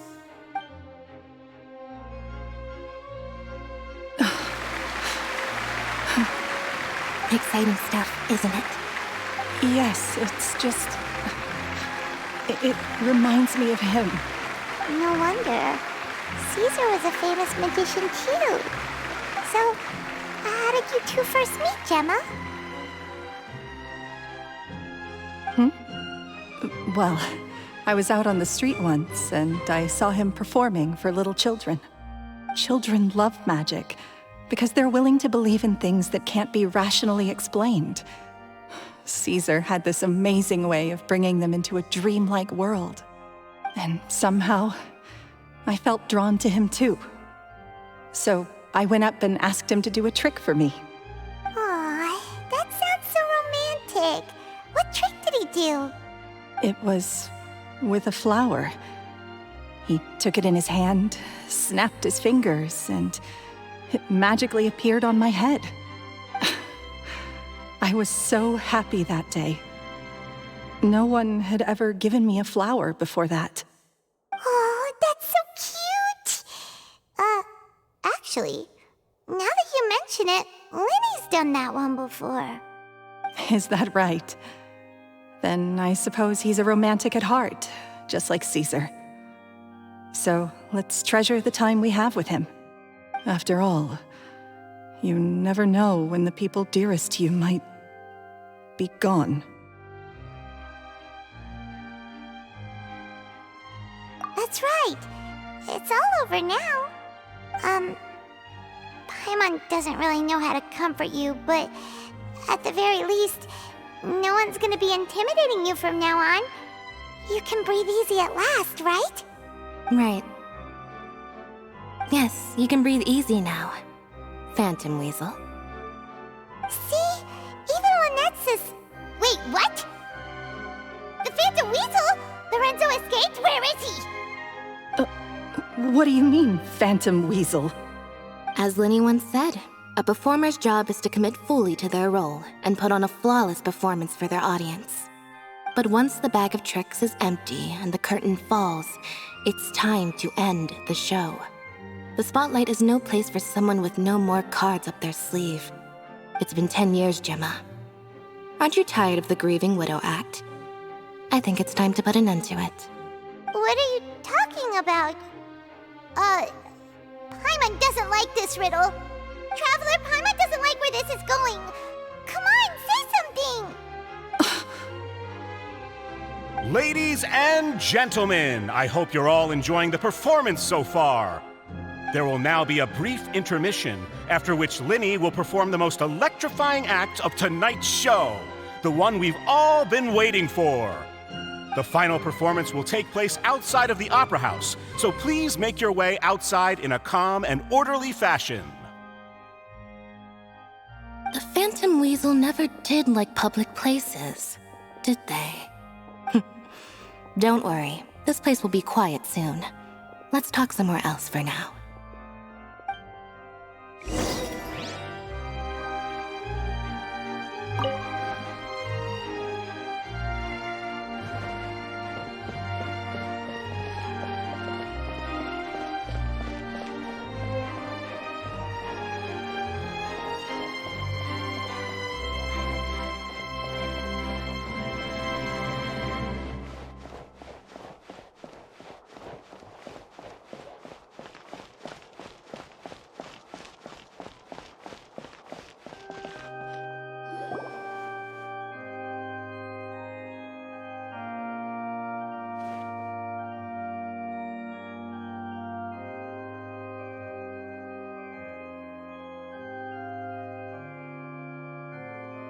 Dear me, this is awkward, isn't it? And unfortunately, I'm all out of gadgets, so I'm afraid I can't do any tricks to liven up the mood. This is a big mistake for a magician to make, but thankfully, I do have a backup plan. Now, who wants to hear a story? Lyney, don't we have more important things to address right now? Lynette accused Gemma of being the real Phantom Weasel a moment ago. Oh, what the heck's going on? All in good time. Magicians are good at guessing what people are thinking. I know the questions you want to ask. And as it happens, the story I'm about to tell might answer a few of them. Really? Well then, let's hear it! Paimon's dying of curiosity here! Let's go back to the very beginning. A decade ago, when the Phantom Weasel was terrorizing the court of Fontaine. She never missed a target, never left a trace, and no treasure was safe from her thieving hands. But as her infamy grew, so did the readiness of the police, and her opportunities to act became ever fewer. Every day, she ran the risk of being exposed for who she was. Of course, she could not simply take this lying down, and before long, she found her ticket to freedom. She would create a scapegoat, a false weasel to close the chapter on her behalf. After weighing her options, she set her sights on a renowned magician, Caesar. After all, magic and theft shared enough similarities for people to buy the story when the truth came out. So then what?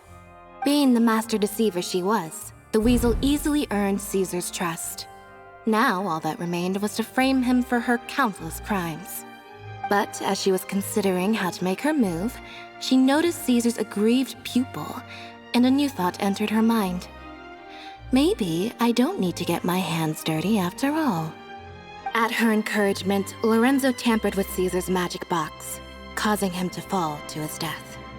Afterwards, Lorenzo seized his master's property, and the weasel set about tarnishing Caesar's reputation. 2 co-conspirators committed the perfect crime.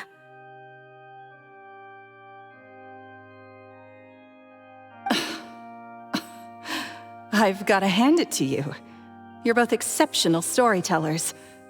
It's enough to make even me wonder whether there was really another mastermind behind all this, pulling the strings. But I just have one question. You seem to think that I am the villain in this tale. What's brought this on, Lyney? Is it something that Lorenzo said? Don't worry, Lorenzo said nothing at all. But I never believed that he was the weasel, and in fact, my investigation only made me more certain of that. He was too forthcoming with his confession, as if there was something else he was trying to hide. How disappointing. So you'd sooner trust Lorenzo than me, even without a shred of evidence? A magician is an expert at playing the audience to get the result they want. And I have no doubt that you, Gemma, are equally talented in this regard.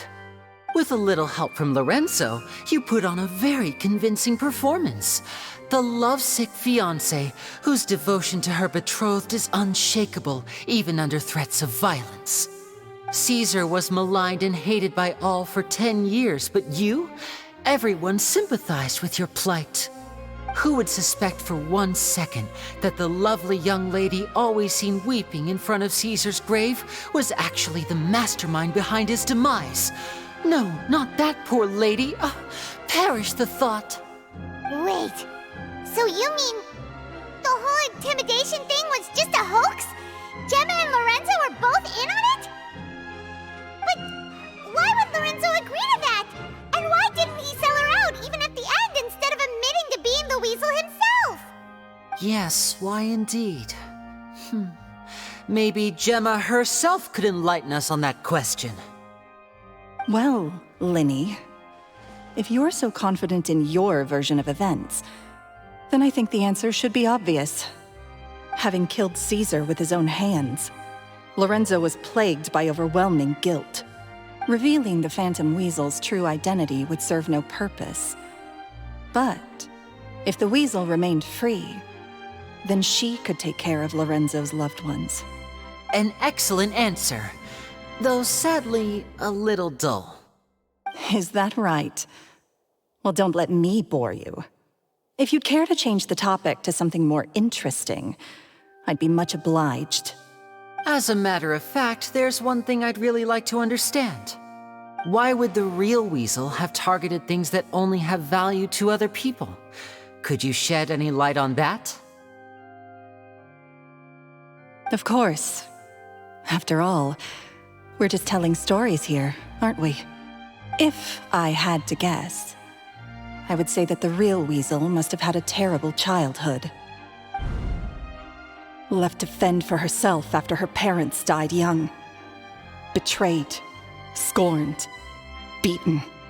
She'd scrounge waste paper from garbage bins to draw on, using twigs and dirt for lack of ink and pen. She'd sew ugly rag dolls from whatever scrap material she could get her hands on. This was her only source of happiness in life. But it was all she needed, and she was content. Until the world decided that even this was too good for her. Once again, she was betrayed. And this time, everything was taken from her. She felt like life was a miry pit that dragged her further down the more she struggled to escape. At that tender age, she should have been happy. Instead, she stood in the shadows and watched with envy as all good things in the world passed her by. This was a fate too cruel for anyone to bear. Her pain became a breeding ground for dark thoughts. Thoughts which festered and grew into a twisted solution to her troubles. I detest the happiness of others, in all its forms alike. I will rob them of everything they hold to be good and true, and it will fill the void in my soul. That's some pretty heavy stuff. Now it all makes sense. Does this story satisfy you, Lyney? Yes, it is quite to my tastes. Thank you for helping to clear up my confusion. Huh. That's right! What drove you to write that letter, Gemma? What were you trying to achieve there? Because without that, none of this would have ever come to light! She didn't write the letter. After 10 long years, I'd hoped that the Phantom Weasel would be consigned to the history books by now. But it seems like someone still wasn't ready to let her finally be at peace. Lyney. Or should I call you the Phantom Copycat now? You were the one who posted that letter outside the Opera House. But why?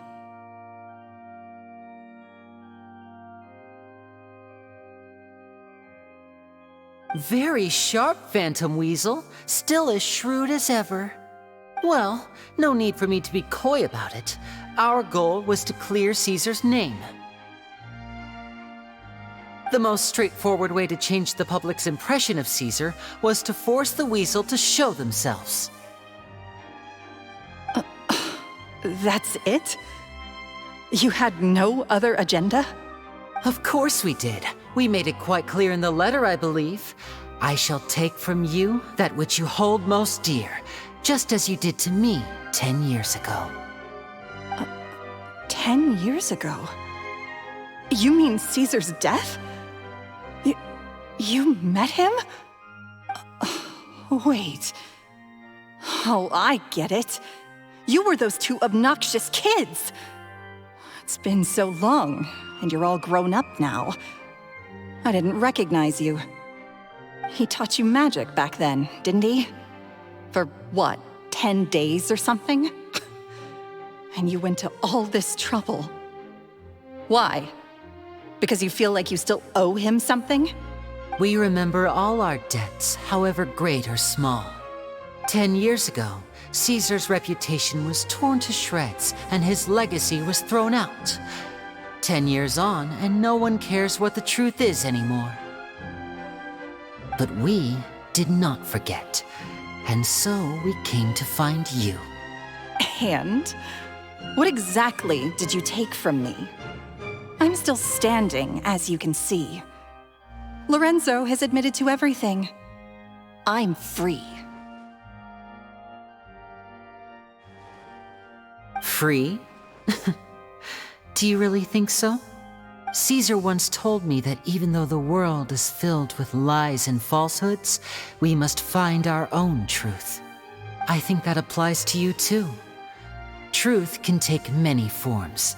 Prized possessions with nostalgic value, fervent hopes and dreams, and irreplaceable people. Life took many things from you, and those wounds never healed. When they ached unbearably in the dead of night, stealing became your way of numbing the pain. What are you trying to say? I'm saying that for the last 10 years, you've been living a rather uneventful life. Perhaps that's because you found something other than a life of crime to fill the hole? Back to Lorenzo for a second. He murdered his own master, played along with your act, and took pains to make sure any suspicion would be directed towards him. But what did he have to gain from all that? He knew who you were and the things you'd done, and despite that, he was willing to give everything up for your sake. He's the reason that you haven't felt the compulsion to steal in all these years. You're more than just accomplices in murder. You're the only real friends each other has. So I think you know, deep down, that he is the only truth you have in your life. But that truth is gone now, and I guarantee you, you'll never see it again. Congratulations on your freedom, Gemma. Your freedom will cost you dearly. From now on, you'll be all alone in a world full of lies and falsehoods. I do hope you'll be able to bear it. You've still got a long life ahead of you after all. Gather round, one and all. The time has now come for the amazing Lyney to perform his final act in tonight's show. I'm sure you're all wondering what he has planned for the grand finale. Well, wonder no more, for the answer is a death-defying high-altitude escape. A high-altitude escape? I'm sure you all remember the magician Caesar. This was the very trick that led to his fatal fall, after which he was dubbed the Phantom Weasel. But we have now learned that Caesar was wrongly accused, and that the real Weasel has now confessed to their crimes. Guess that's my cue to leave. Whew. I've been practicing this one for ages now, but I'm still a little nervous. Traveler, Paimon, I hope you enjoy the rest of the show. There may be a lot of people watching tonight, but you alone are my true witnesses.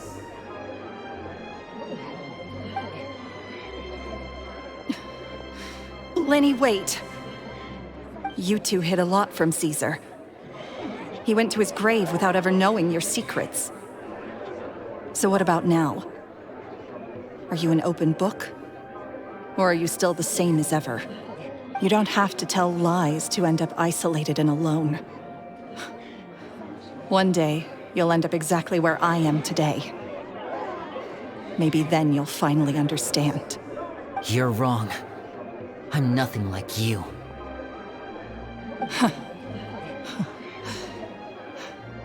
So, what are we, doing now? Like Lyney said, when you're ready, let's head outside and watch the show. What about Gemma? She'll figure out what's best for her soon enough.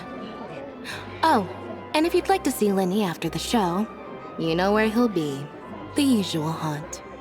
All right. Well, let's go and watch Lyney's finale then. This trick's a pretty dangerous one, but he should be able to pull it off, right?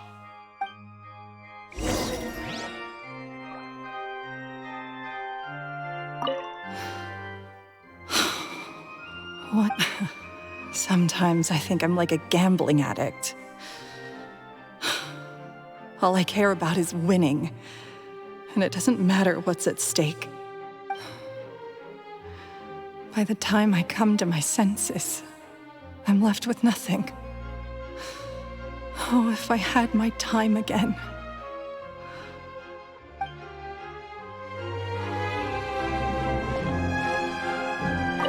Magicians are not like thieves. Thieves only tear things apart. But good-hearted magicians, they put things back together.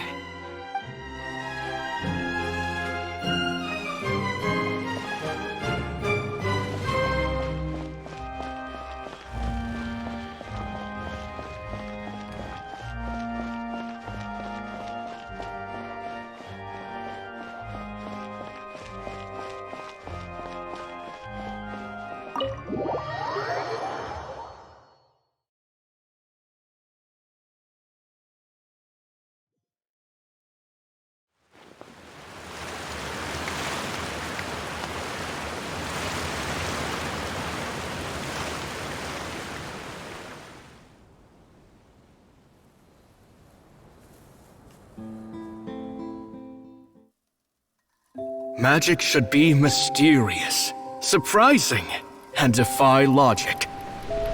Magic is hard work. Every single movement has to be practiced thousands of times. It's alright. We're used to that.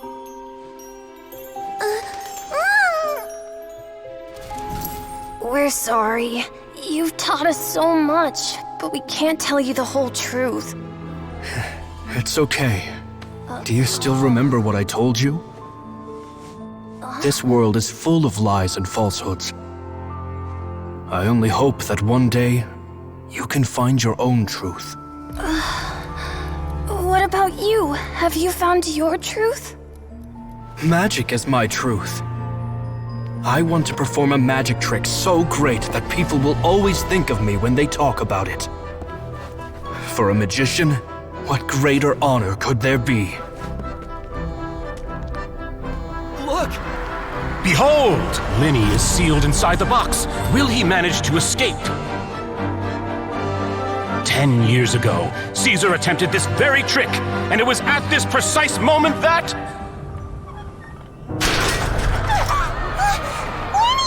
Watch out!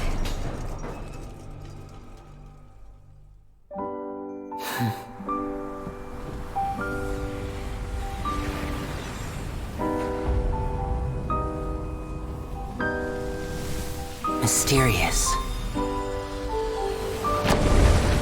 Surprising. And logic-defying.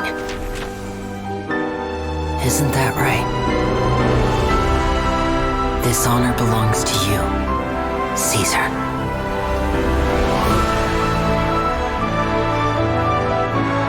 I'm just sorry it's a little late.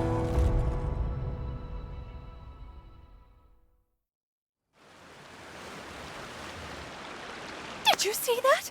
1 minute he was falling, and the next, he turned into flowers. How could he possibly have done that? How mysterious. I didn't blink once. He just vanished, right in front of my eyes. What a heart-stopping magic show! This was really worth the trip. Caesar's name has finally been cleared, and Fontaine's new star magician Lyney has fulfilled a wish on his behalf. Oh, I couldn't ask for a better grand finale. It will make a great headline for the Steambird tomorrow, even if I do say so myself. Whew. Looks like everyone really loved Lyney's grand finale. Paimon doesn't see Lyney anywhere. Where'd he go? Oh, Lynette said he'd be waiting for us at the usual haunt. But, where is that?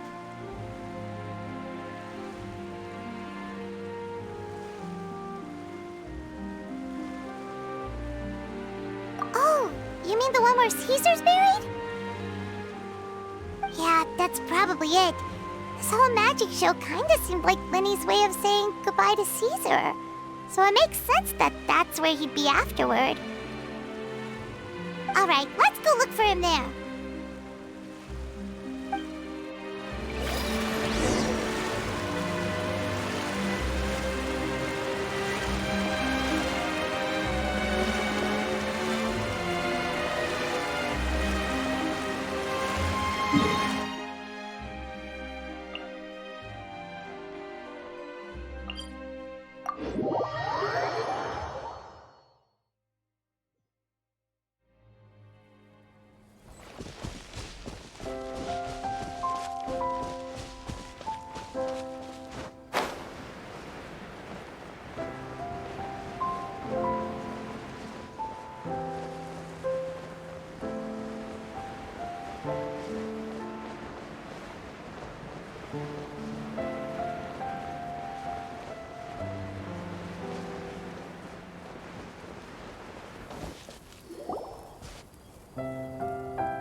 Paimon was scared to death when the chain broke.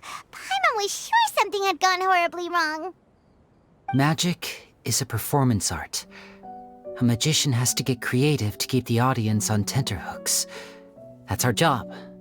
So I tweaked Caesar's original setup a little to keep it fresh. I was honestly a little nervous during the live performance. The thought of falling, suddenly feeling weightless, seeing the sky and the ground spinning and spinning. Sometimes, I can't help but wonder what Caesar thought in those final moments. Did he regret taking Gemma and Lorenzo on? Or did he believe that it was his own slip-up right until the end? You know, Paimon's been wanting to ask you about something ever since we were in Caesar's workshop. You learned magic from Caesar once, didn't you? When was that? After I joined the House of the Hearth. To be honest, Lynette and I had an agenda when we approached him. I told you about my past before, remember? As a young boy, I survived by secretly learning magic from street performers. I'd watch their tricks and try to figure out how they were done. But I quickly realized that observation alone could only get me so far. What I saw was the polished final performance, but the rigorous training they put in behind the scenes remained invisible to me. I needed to learn how to improve my sleight of hand, hone my misdirection skills, and make niftier props. We were gifted enough that we'd made some progress by ourselves, but without proper guidance from a professional magician, we quickly plateaued. So that's why you sought Caesar out? Yes. We figured there was no harm in asking, but it took us by surprise that he was so willing to teach us. In all, we only spent 10 short days together, but he was very good to us. By contrast, we hid so many things from him. For instance, when he asked why I wanted to learn magic, I answered, "It's my passion." But in truth, there was already a lot more to the story by then. After being taken in by an aristocrat for our magic talent, then betrayed soon after, this was no longer about me doing what I loved. What amazed me was how the lie escaped my lips even as I was hesitating over whether to tell him the truth. Trust is a beautiful thing. Sadly, I'd forgotten how to trust by then. Lyney.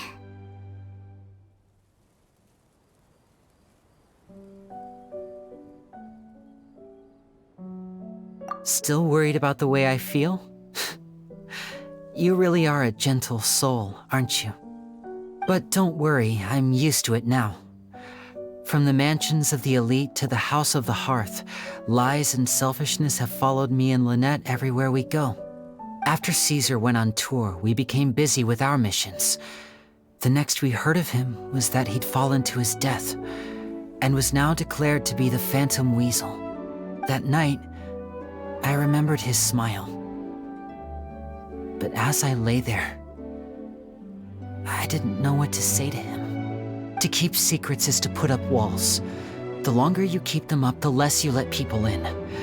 Then, one day, you look around and realize your life is like an empty auditorium after a show, full of seats once occupied by all the people who left.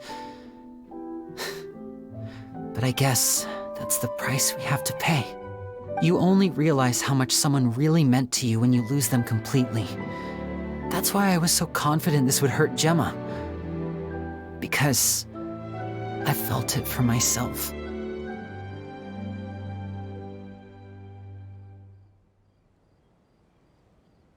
Yeah, cheer up, Lyney. We've had to say our fair share of goodbyes during our journey, too. But whatever happens, Paimon always believes in what tomorrow brings. Delicious food, fun toys, and the traveler by my side. Paimon just needs to focus on things like this, and all the unhappy stuff goes right out the window. You know, Traveler, doesn't that kinda make you Paimon's truth? Exactly. It's the same for me and Lynette. We are the truest thing each other has in the world, and nothing can replace that. Life has taken plenty from us, like it did from Gemma. But at least it left us with each other. That's what gave us the strength to get through the darkest days. That's why the darkness never consumed me and why it never will. Maybe we live in the shadows too, but we remember every precious ray of light that shines through. All right, time to lighten this conversation up a little. What did you think of the show tonight? Were you happy with it? It was amazing! Paimon just wishes we hadn't been so distracted with the Gemma situation. We spent most of our time in the Opera House just talking and pretty much missed the entire first half of the show. Lyney, could you do just one more trick for us? Whoa, that's a bit of a tall order, I'm afraid. The show's just finished, so my sleeves are decidedly card-free right now. Aw, come on! Surely you can think of something. The Lyney Paimon knows can do anything if he puts his mind to it. Oh, all right then. I'll give it a go, but only because it's you. Watch closely. I have a flower in my hand. You liar! There's nothing in your hand! We ain't going along with this! Huh? My goodness, you're right. But I could have sworn I brought one here with me. Okay, try this. Count down with me. 3, 2, 1. 3, 2, 1. Now, have another look around. Maybe the flowers appeared somewhere else. Really? Let's see. Wow, there it is! Oh, this is a different flower from the last time, right? This one's called, oh yeah, a rainbow rose. But more importantly, Paimon has to know how the trick is done. Please, Lyney, pretty please! Well, if you want to learn magic, you'll have to start by addressing me as teacher. Ugh. Fine. Please, teacher, please! Since you asked so nicely, I'll share one little tip with you. Namely, the student of magic cannot solely rely on others being prepared to reveal their secrets. You have to observe, think, and find the answers for yourself. Is that it? Look at the time. We shouldn't linger here too long. Thanks again for coming to see my show. I bid you both good night. I look forward to seeing you again. All right, fine. See ya. Shall we head back now, too? Oh, Paimon can't wait to read The Steambird tomorrow. Paimon bets Lyney and Caesar will be plastered all over it. Let's head to the Steambird's offices tomorrow morning and see what we can find out.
I wonder where humans come from.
I'm very sorry, Charlotte, but my sister and I are quite busy today.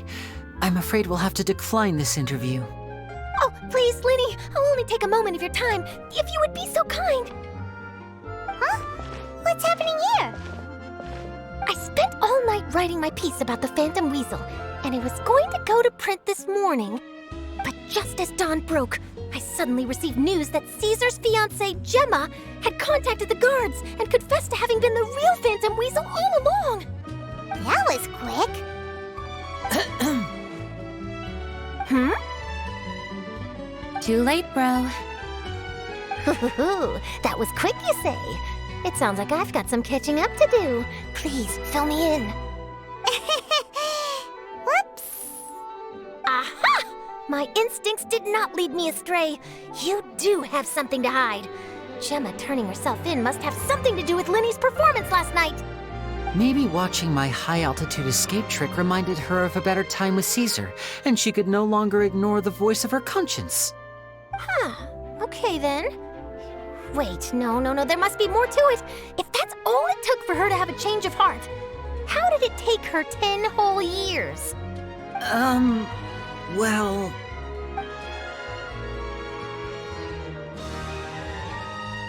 Oh, I remember now! You and Gemma were nowhere to be found after the show. What happened between you? Quickfire question, where did you all go after the show? Oh, we went to the cemetery and Lyney did a private magic trick just for us.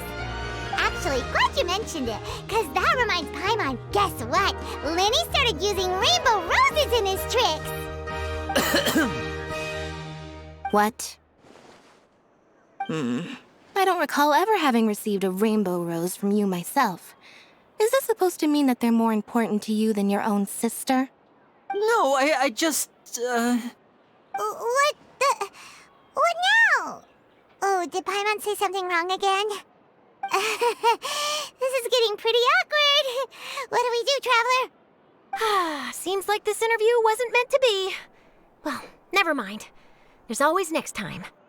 Forgive my persistence, but when there's explosive news waiting to be found, I can't turn away.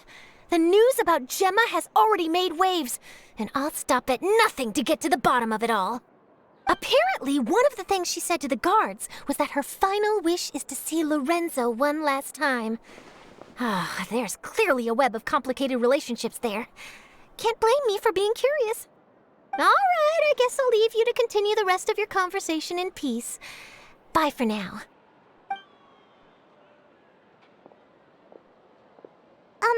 Lynette? Paimon didn't mean to... Don't worry, I wasn't angry. I was just trying to distract her. Oh, really? Oh, thank goodness. You scared Paimon there. Phew. You and me both, Paimon. You and me both. At least it did the job, right? Please, take good care of that rainbow rose. I'd be really upset if you lost it.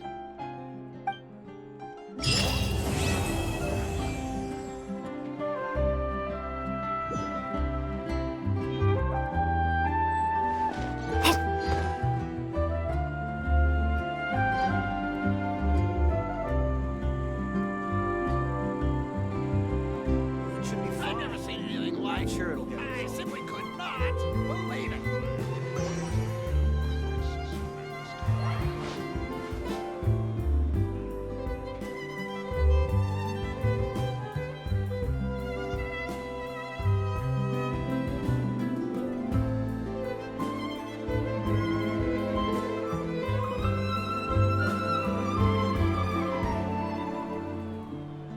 I've never seen anything like it. I simply could not believe it. I'm sure it'll get resolved.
Make my escape.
Happy to oblige.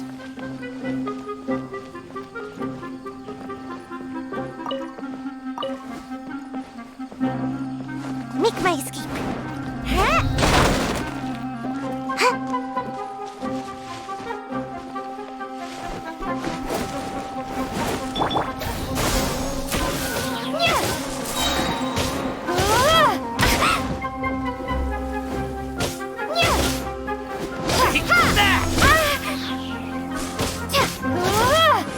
Spring force!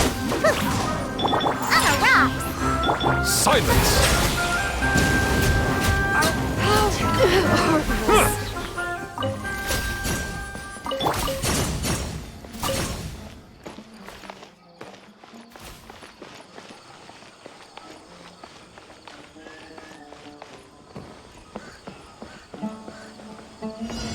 Sounds good to me. Propagate!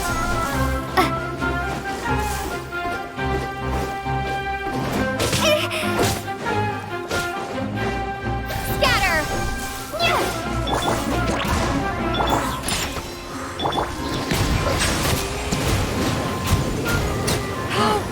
You won this one.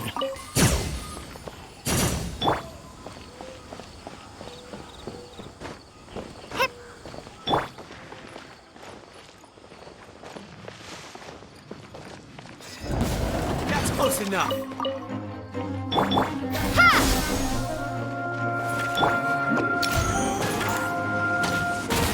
Can't touch me!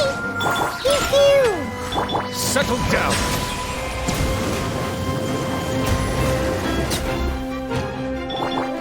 And away I go! Yeah! Silence!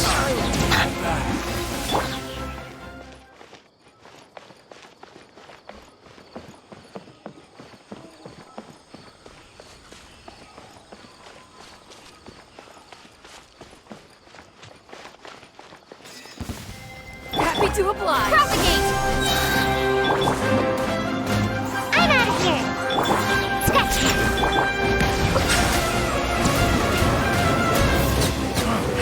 You won this one.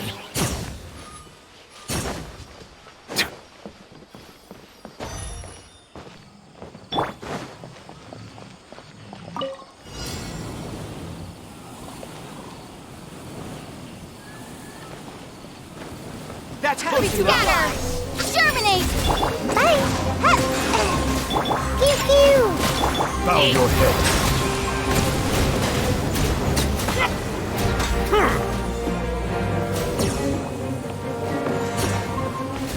Need.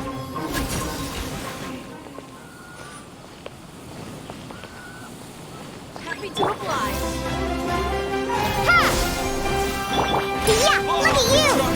Settle down!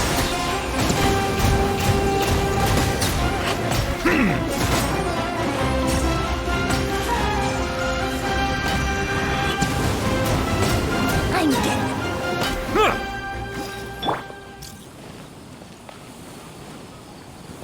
You are not welcome here.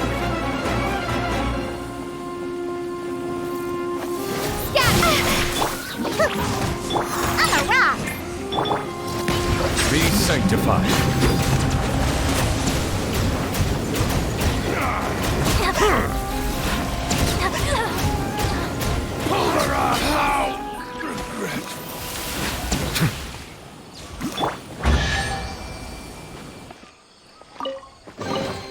Mission accomplished. Can I go back and sleep now?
Bow your head.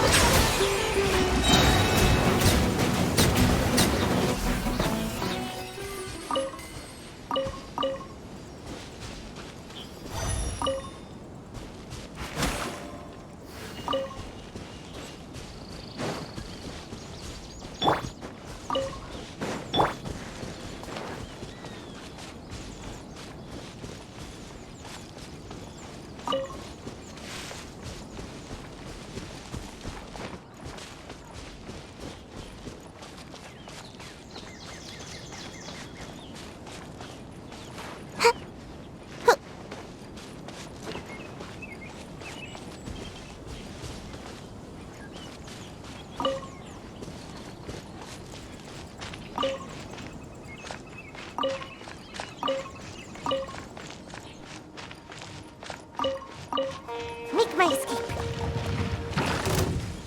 Gotta dash. Ha! Pew pew! Settle down.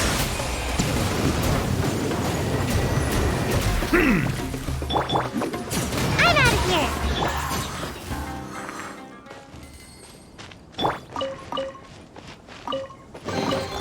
Looks kind of cozy in here. Nap time.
Looks kind of cozy in here.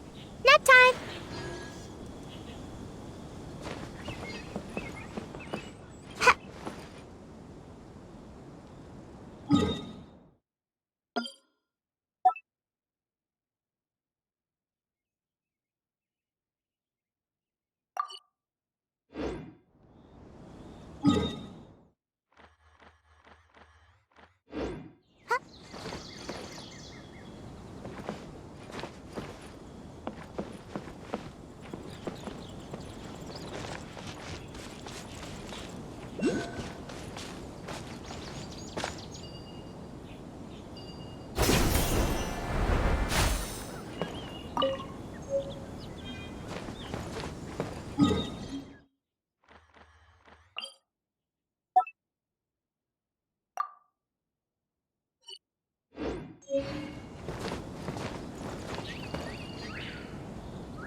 me that time! Shake it and stir!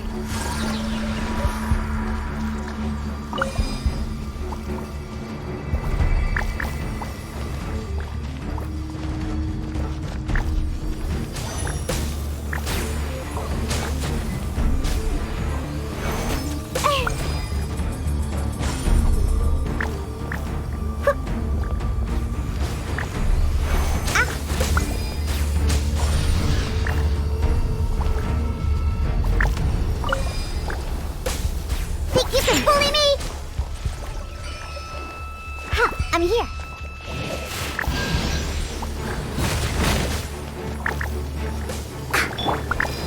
Propagate! And away I go! Come on out! Shake it and stir! Silence! The tides beckon.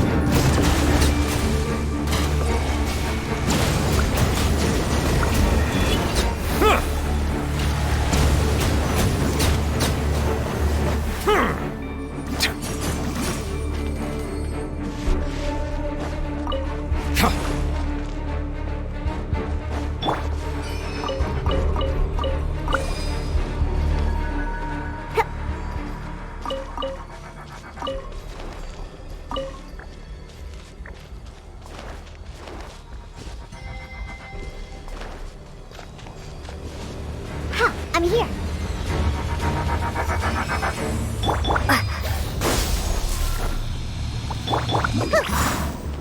On the rocks! Let's go, let's go! Settle down!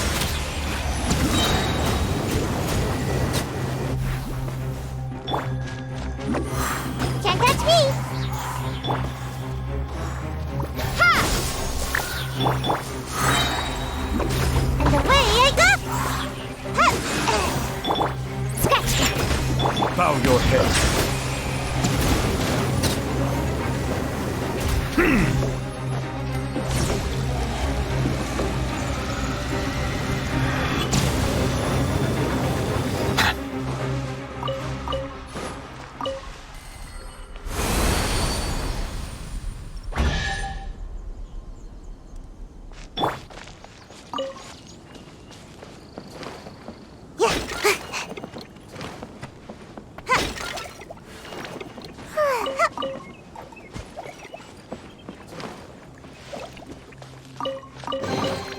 Looks kind of cozy in here.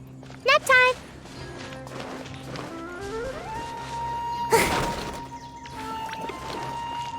Make my escape.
the mighty be humbled.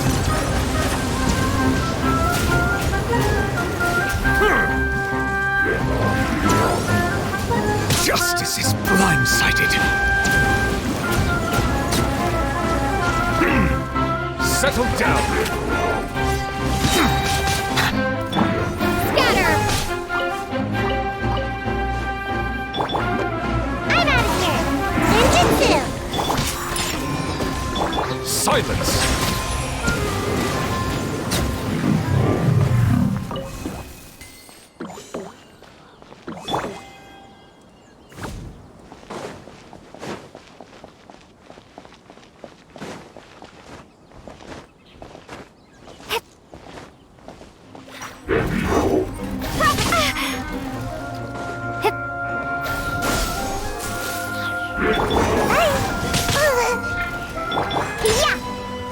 Settle down!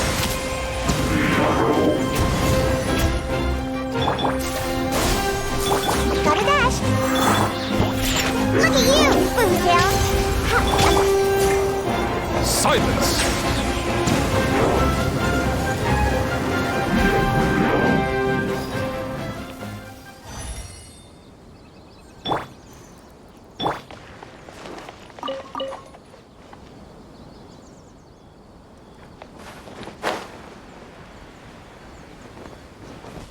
Make my escape.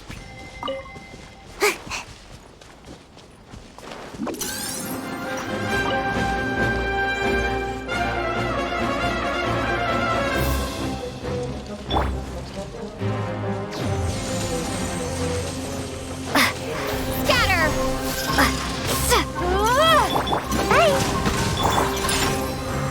Bow your head. Propagate! Spring forth! Got a dash! Pew pew!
Can't catch me!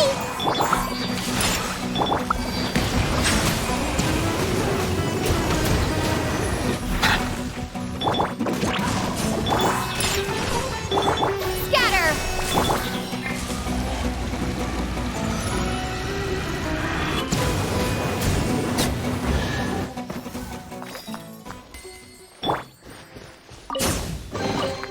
Ooh, what's in here?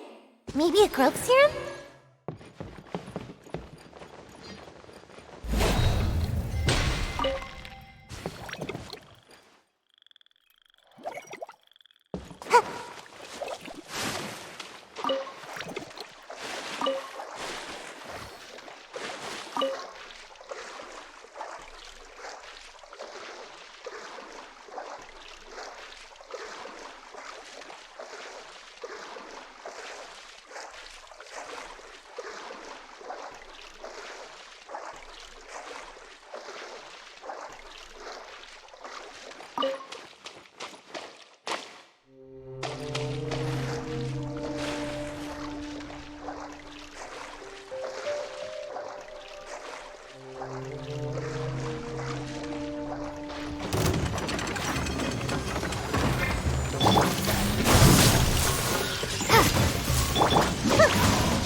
Settle down.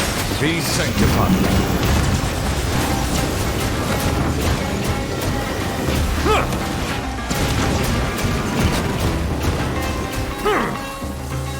Bow your head.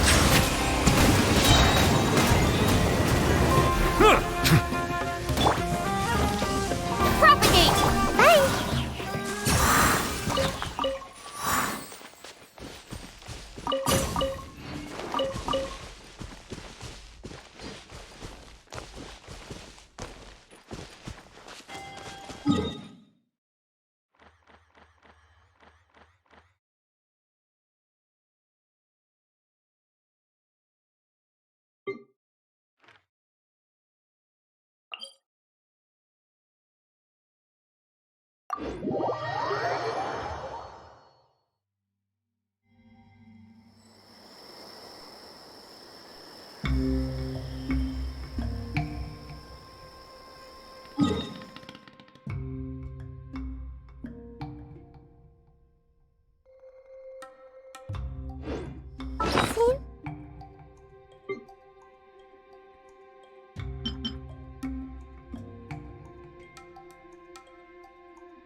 I should have just stayed in bed.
cozy in here. Nap time!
What's in here?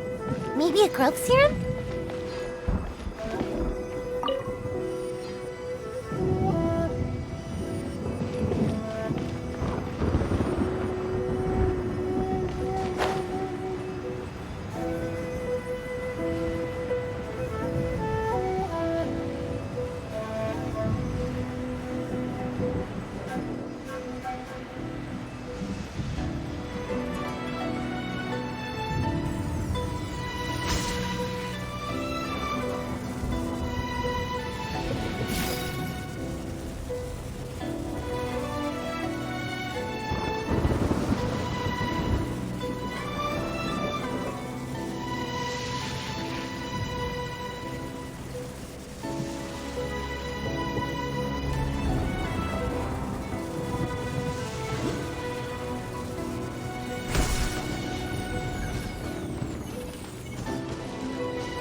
make my escape.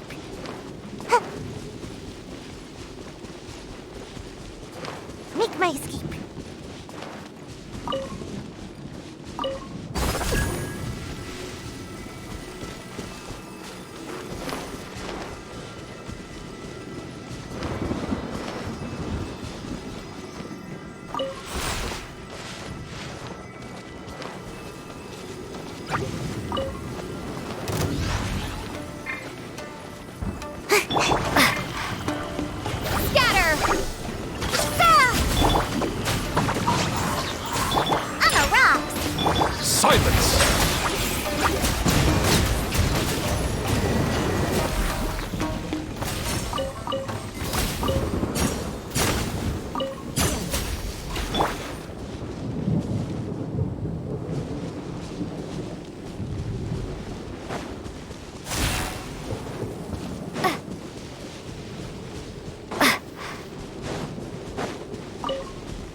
A reward on the road.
Water comes in many flavors to the discerning palate.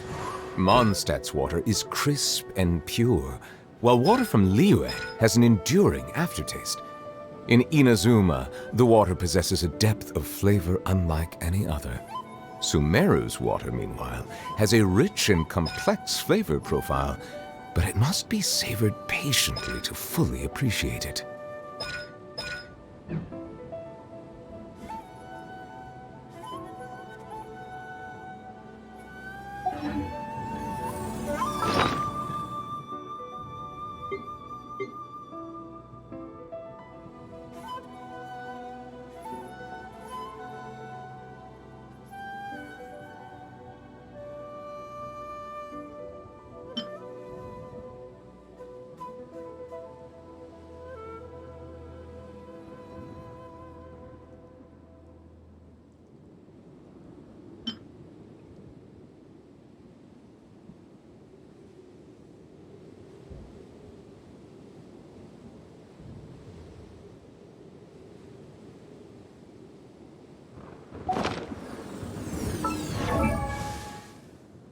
I see the value in my own work.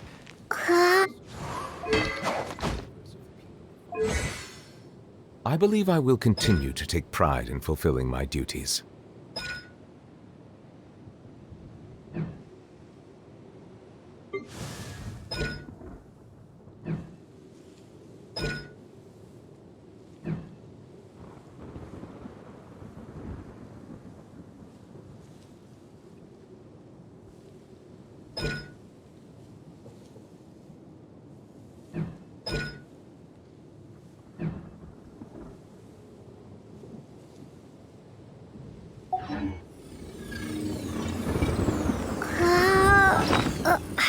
Melusines are beautiful creatures. They are the pride of Fontaine. Be sure to befriend them and cause them no harm.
your fate.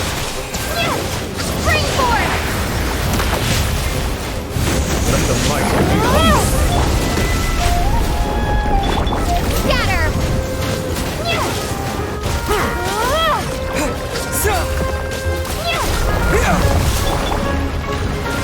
The show begins! Silence!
May I present?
Water comes in many flavors to the discerning palate.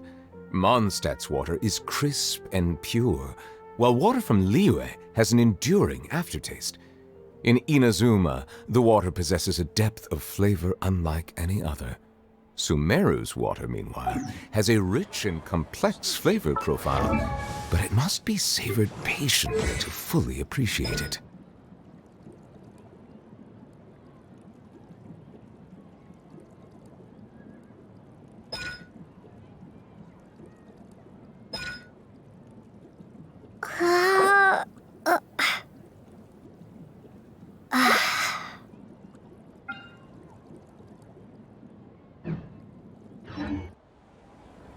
Why isn't it working?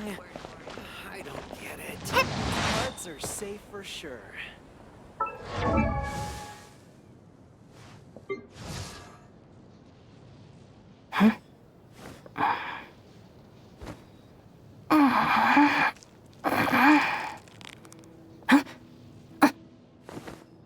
Melusines are beautiful creatures. They are the pride of Fontaine. Be sure to befriend them and cause them no harm.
dirty worm!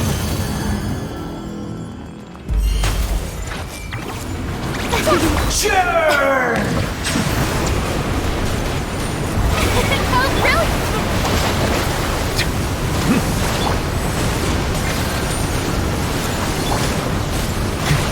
Feeble human! Settle down!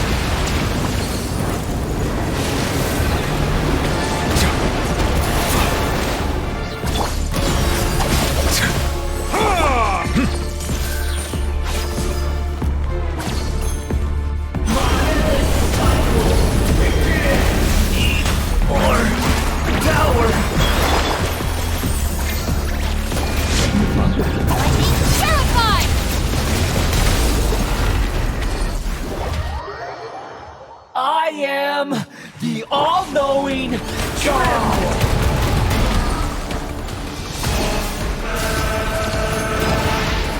Fall to oblivion! Dissipate!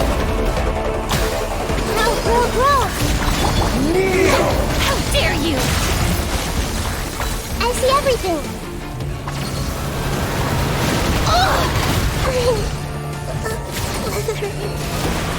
Now, your eyes have been opened.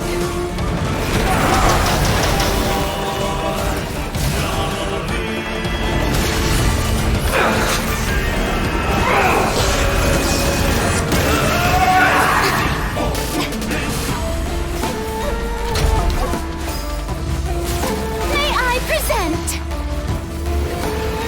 Reality is pain!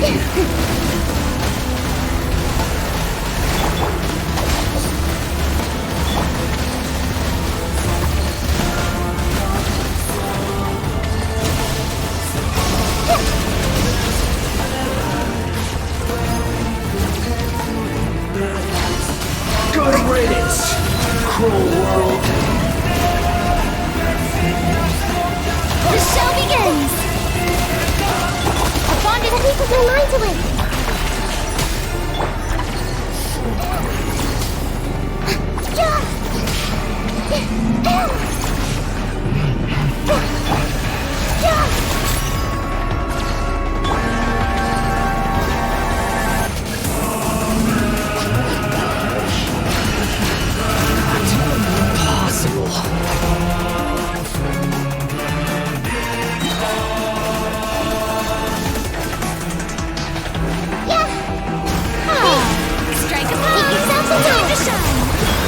The tide's beckoning. I'll settle this. Yeah. I can't lose it all again.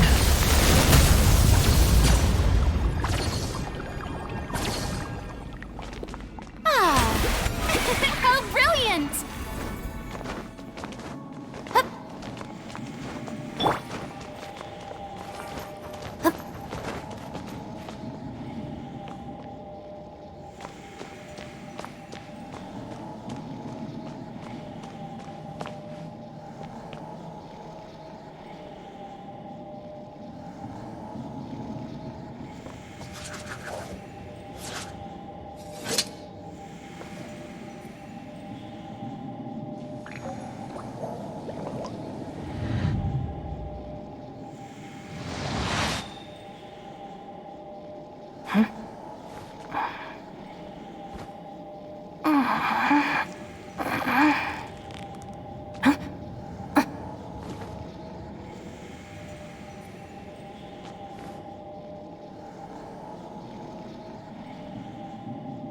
I see the value in my own work, but I also see the meaning in all the endeavors of the people of Fontaine.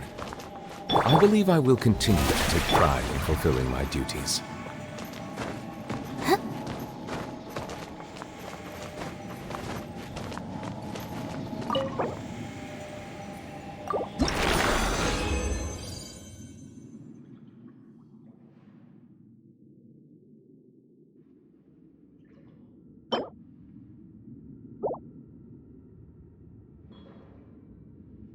If the Arataki gang stirs up any trouble, I'll drag every last one of them back to apologize.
The show begins!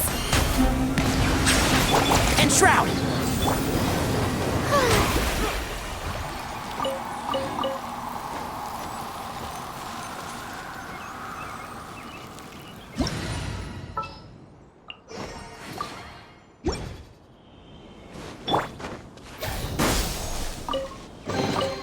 I'll keep this close.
Melusines are beautiful creatures. They are the pride of Fontaine.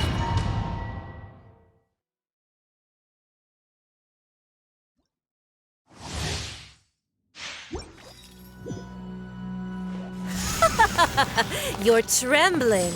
Is it the cold or just cowardice?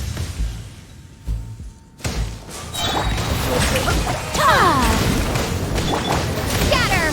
Germinate! Detestable! Into the frozen void! Propagate! Propagate!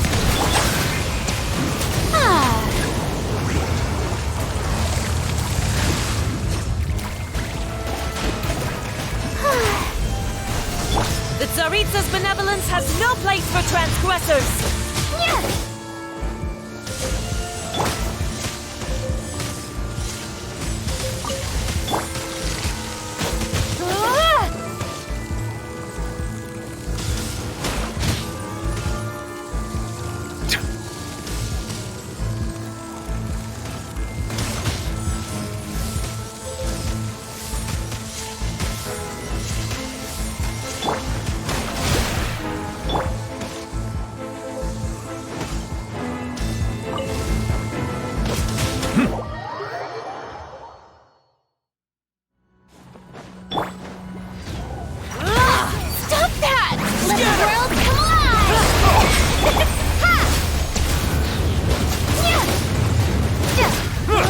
Let the mighty be humble! Shower me with praise! Propagate! Spring forth! Bow your head.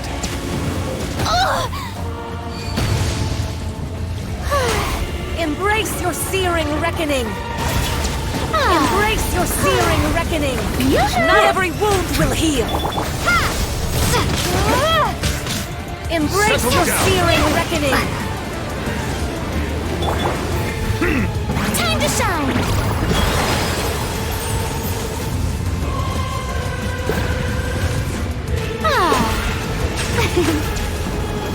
May I present? Propagate!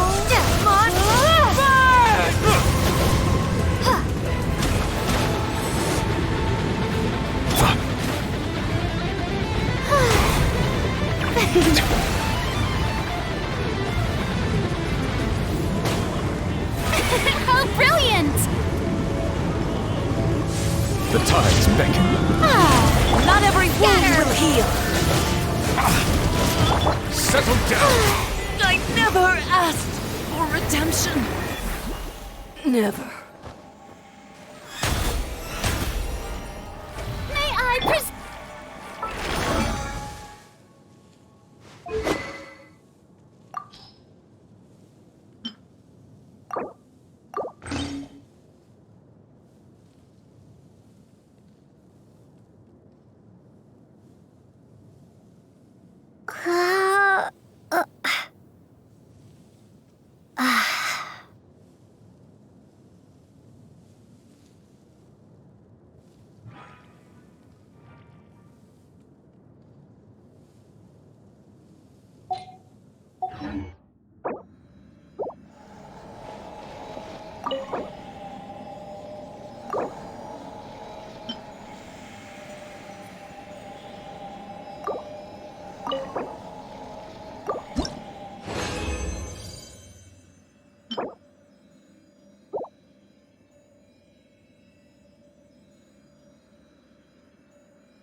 Water comes in many flavors to the discerning palate.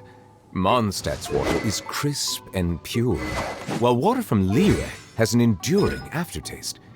In Inazuma, the water possesses a depth of flavor unlike any other. Sumeru's water has a rich and complex flavor profile, but it must be savored patiently to fully appreciate it.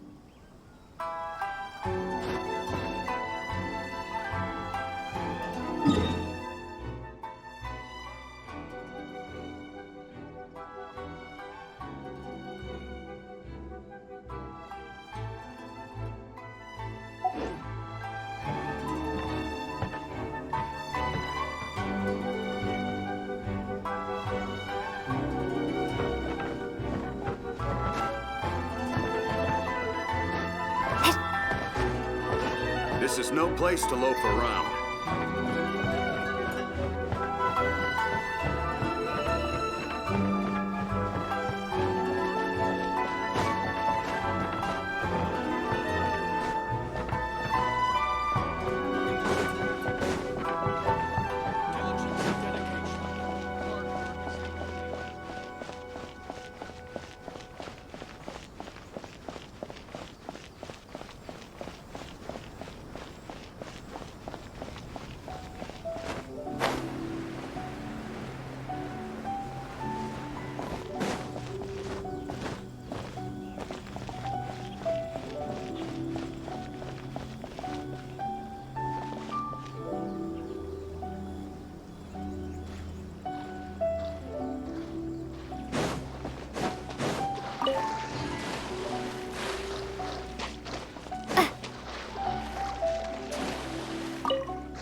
Melusines are beautiful creatures. They are the pride of Fontaine. Be sure to befriend them and cause them no harm.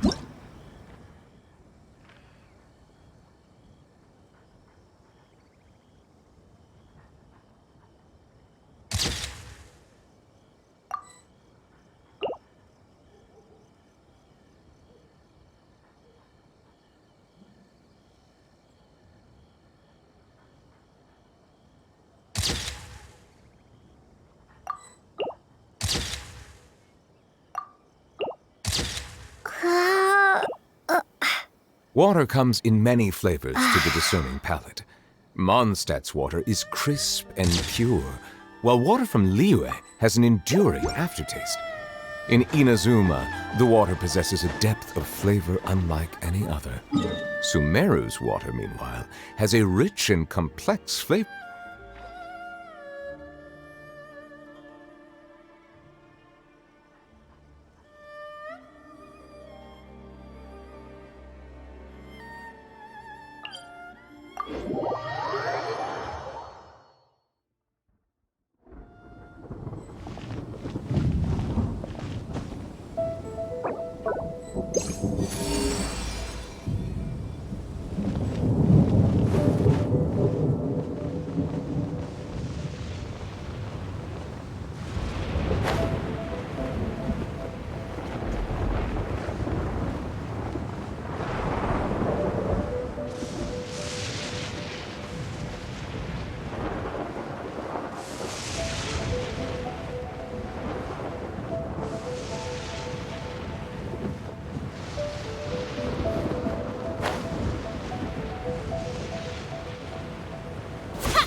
Is this an answer from this world?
Is this an answer from this world?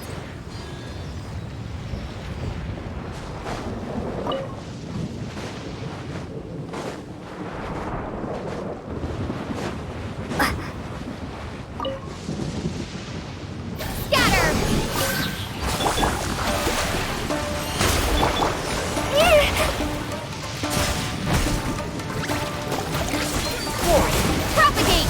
Germinate!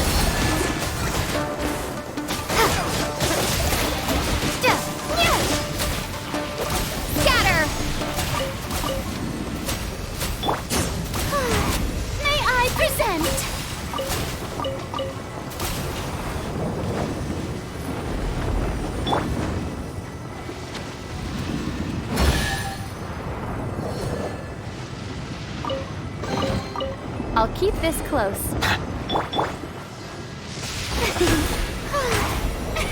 Oh, really?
from this world?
I see the value in my own work, but I also see the meaning in all the endeavors of the people.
Be sanctified. Scatter!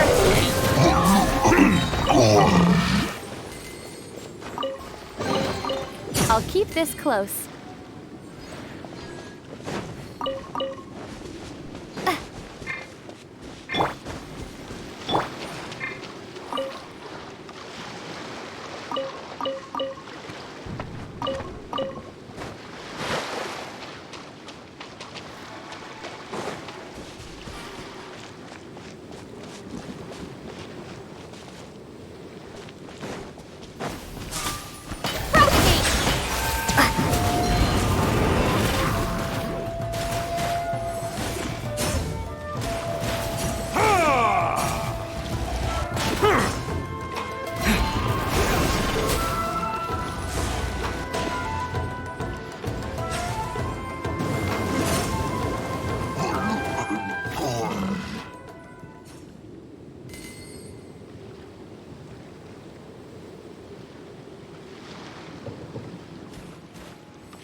The show begins! Let my name echo in song! Ha!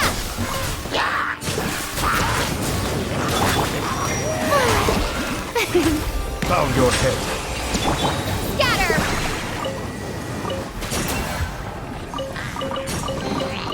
A reward on the road.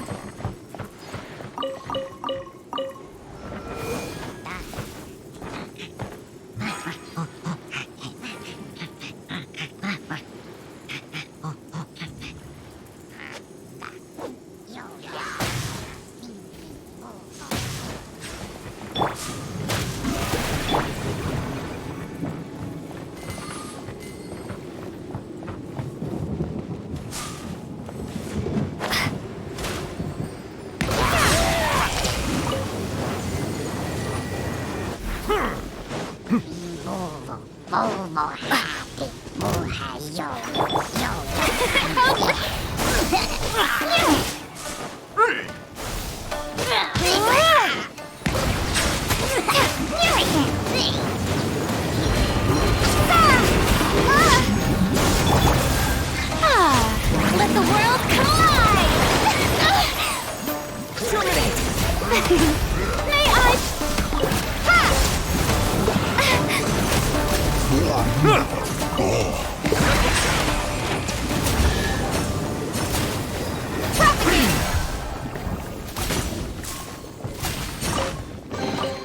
I'll keep this close.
The show begins! Time to shine! The time is next.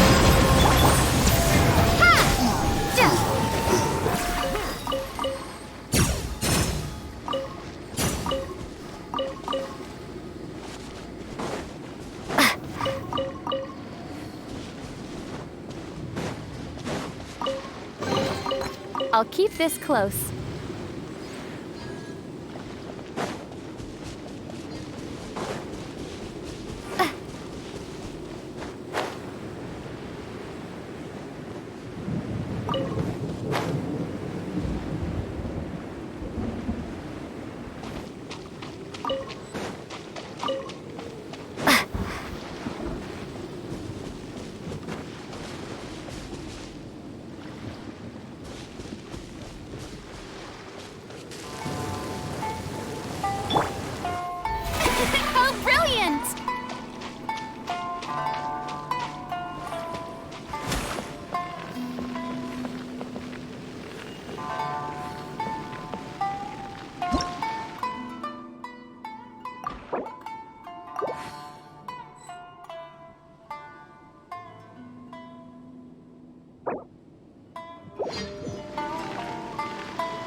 Illusion shattered!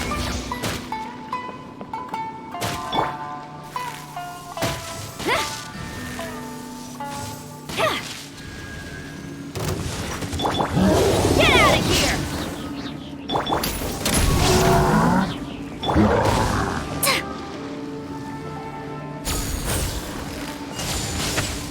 There is no escape!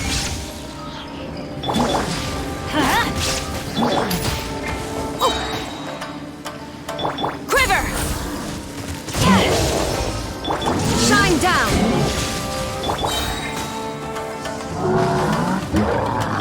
Strike!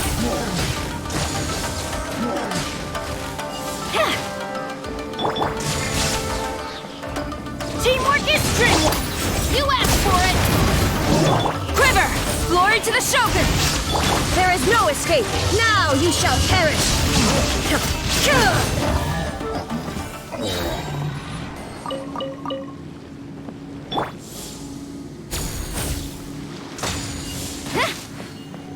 Drop your weapons!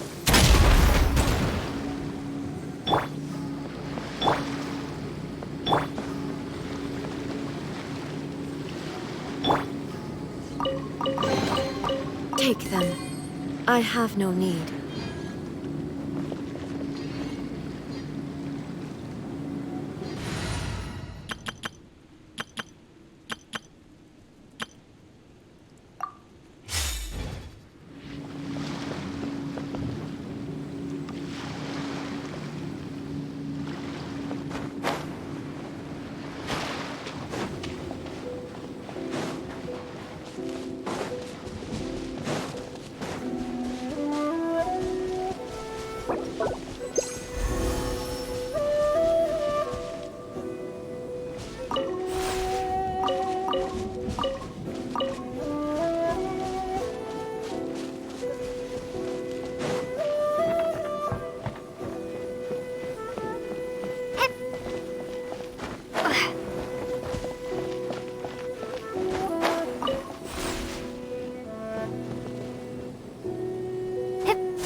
A reward on the road.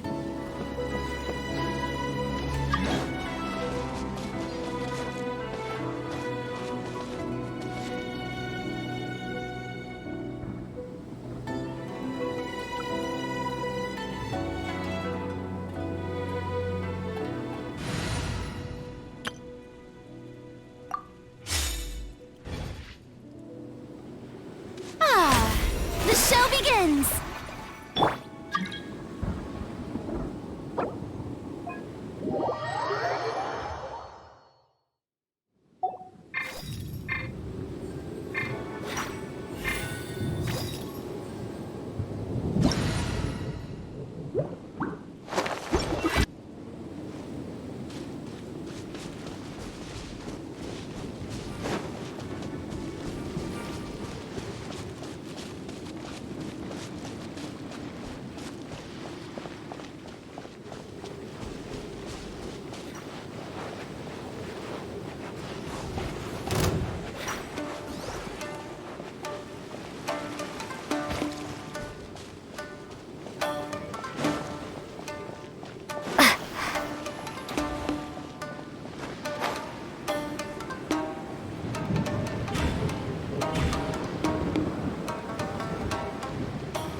The show begins! Scatter!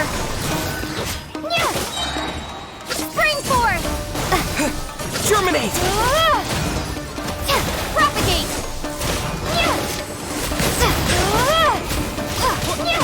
Propagate!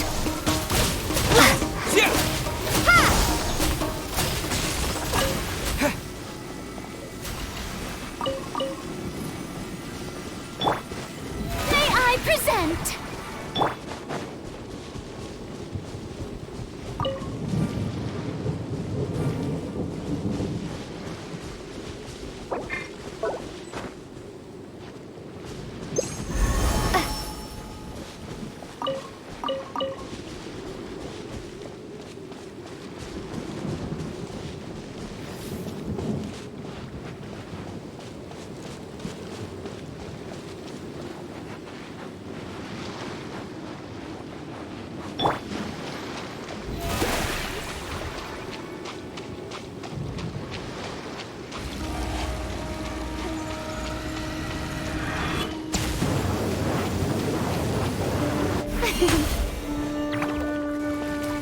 Let my name echo in song! Propagate! The fairy. The fairy.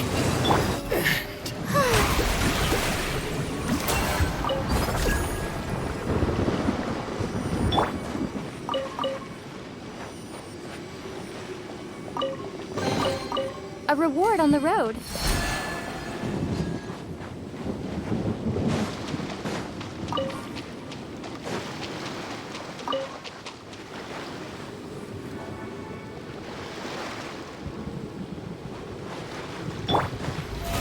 How brilliant!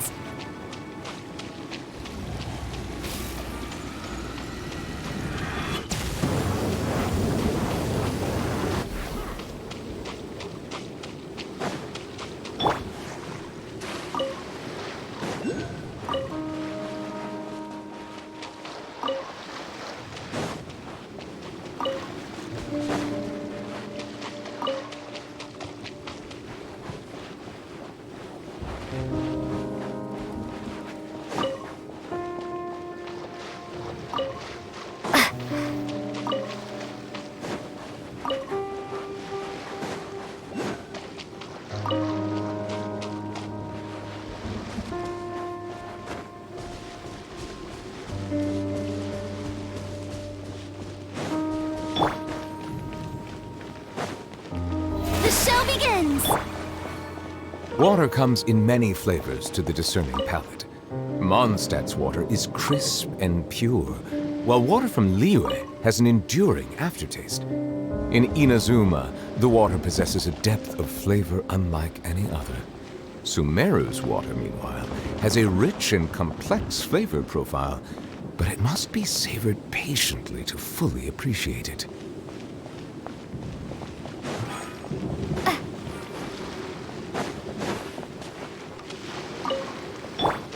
May I present?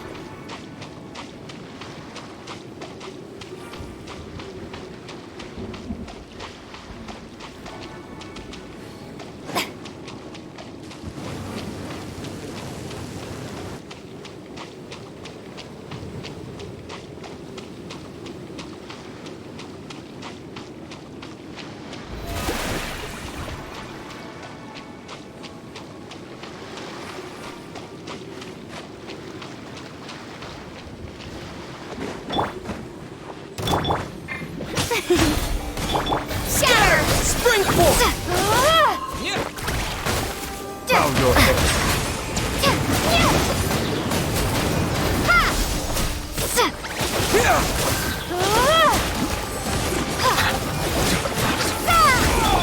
Strike a pose! Let the world collide!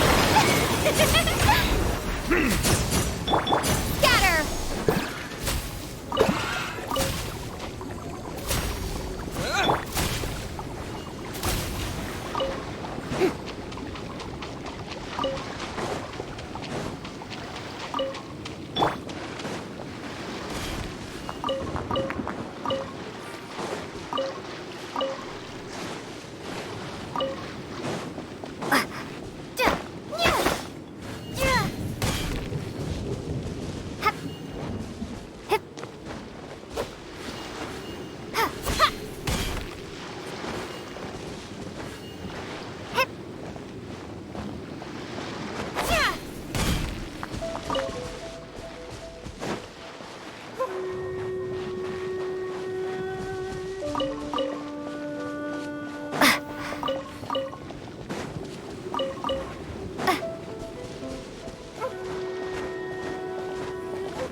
Is this an answer from this world?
the air.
begins!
Let's light it up! Adventure time! Off we go! Adventure time!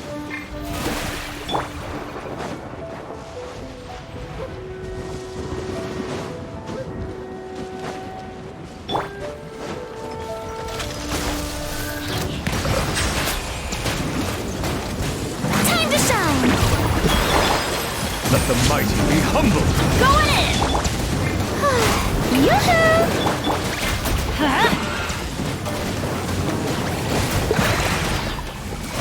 Settle down.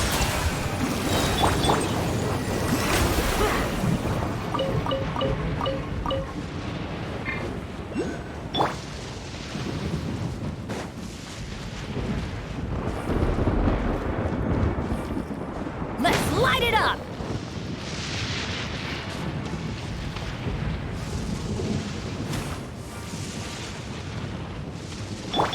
The show begins!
I'll keep this close.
Springboard! Propagate!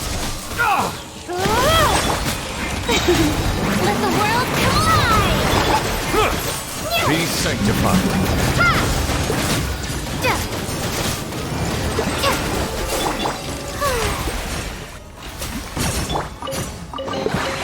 Is this an answer from this world?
this an answer from this world?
Is this an answer from this world?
Settle down!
I'll keep this close. Scatter!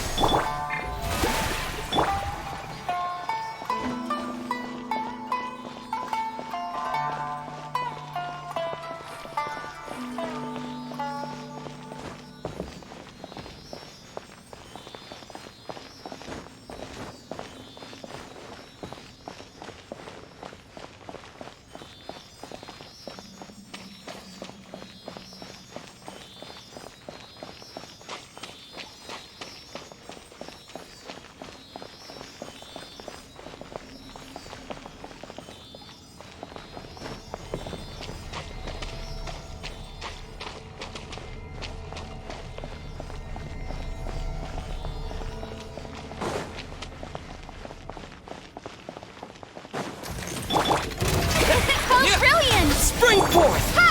Spring forth! Let my name echo in song!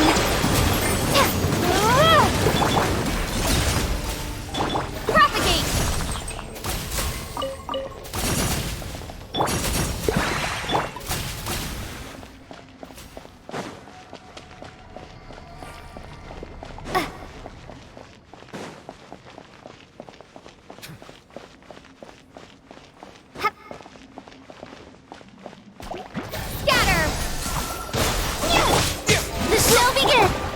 Germinate!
Propagate! Let the world collide! Ha! Germinate!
I'll keep this close.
I'll keep this close.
I see the value in my own work, but I also see the meaning in all the endeavors of the people of Fontaine. I believe I will continue to take pride in fulfilling my duties.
Water comes in many flavors to the discerning palate. Mondstadt's water is crisp and pure, while water from Liyue has an enduring aftertaste. In Inazuma, the water possesses a depth of flavor unlike any other. Sumeru's water, meanwhile, has a rich and complex flavor profile, but it must be savored patiently to fully appreciate it.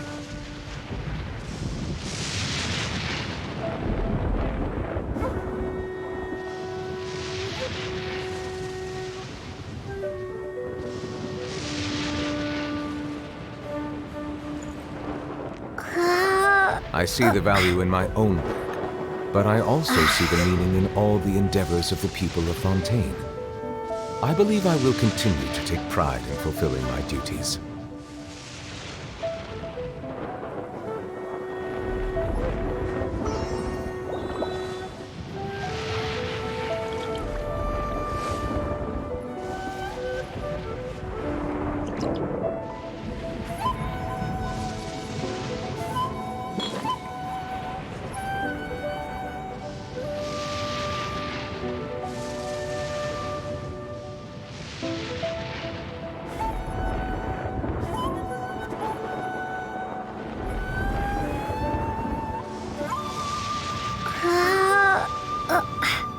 Melusines are beautiful creatures. They are the pride of Fontaine. Be sure to befriend them and cause them no harm.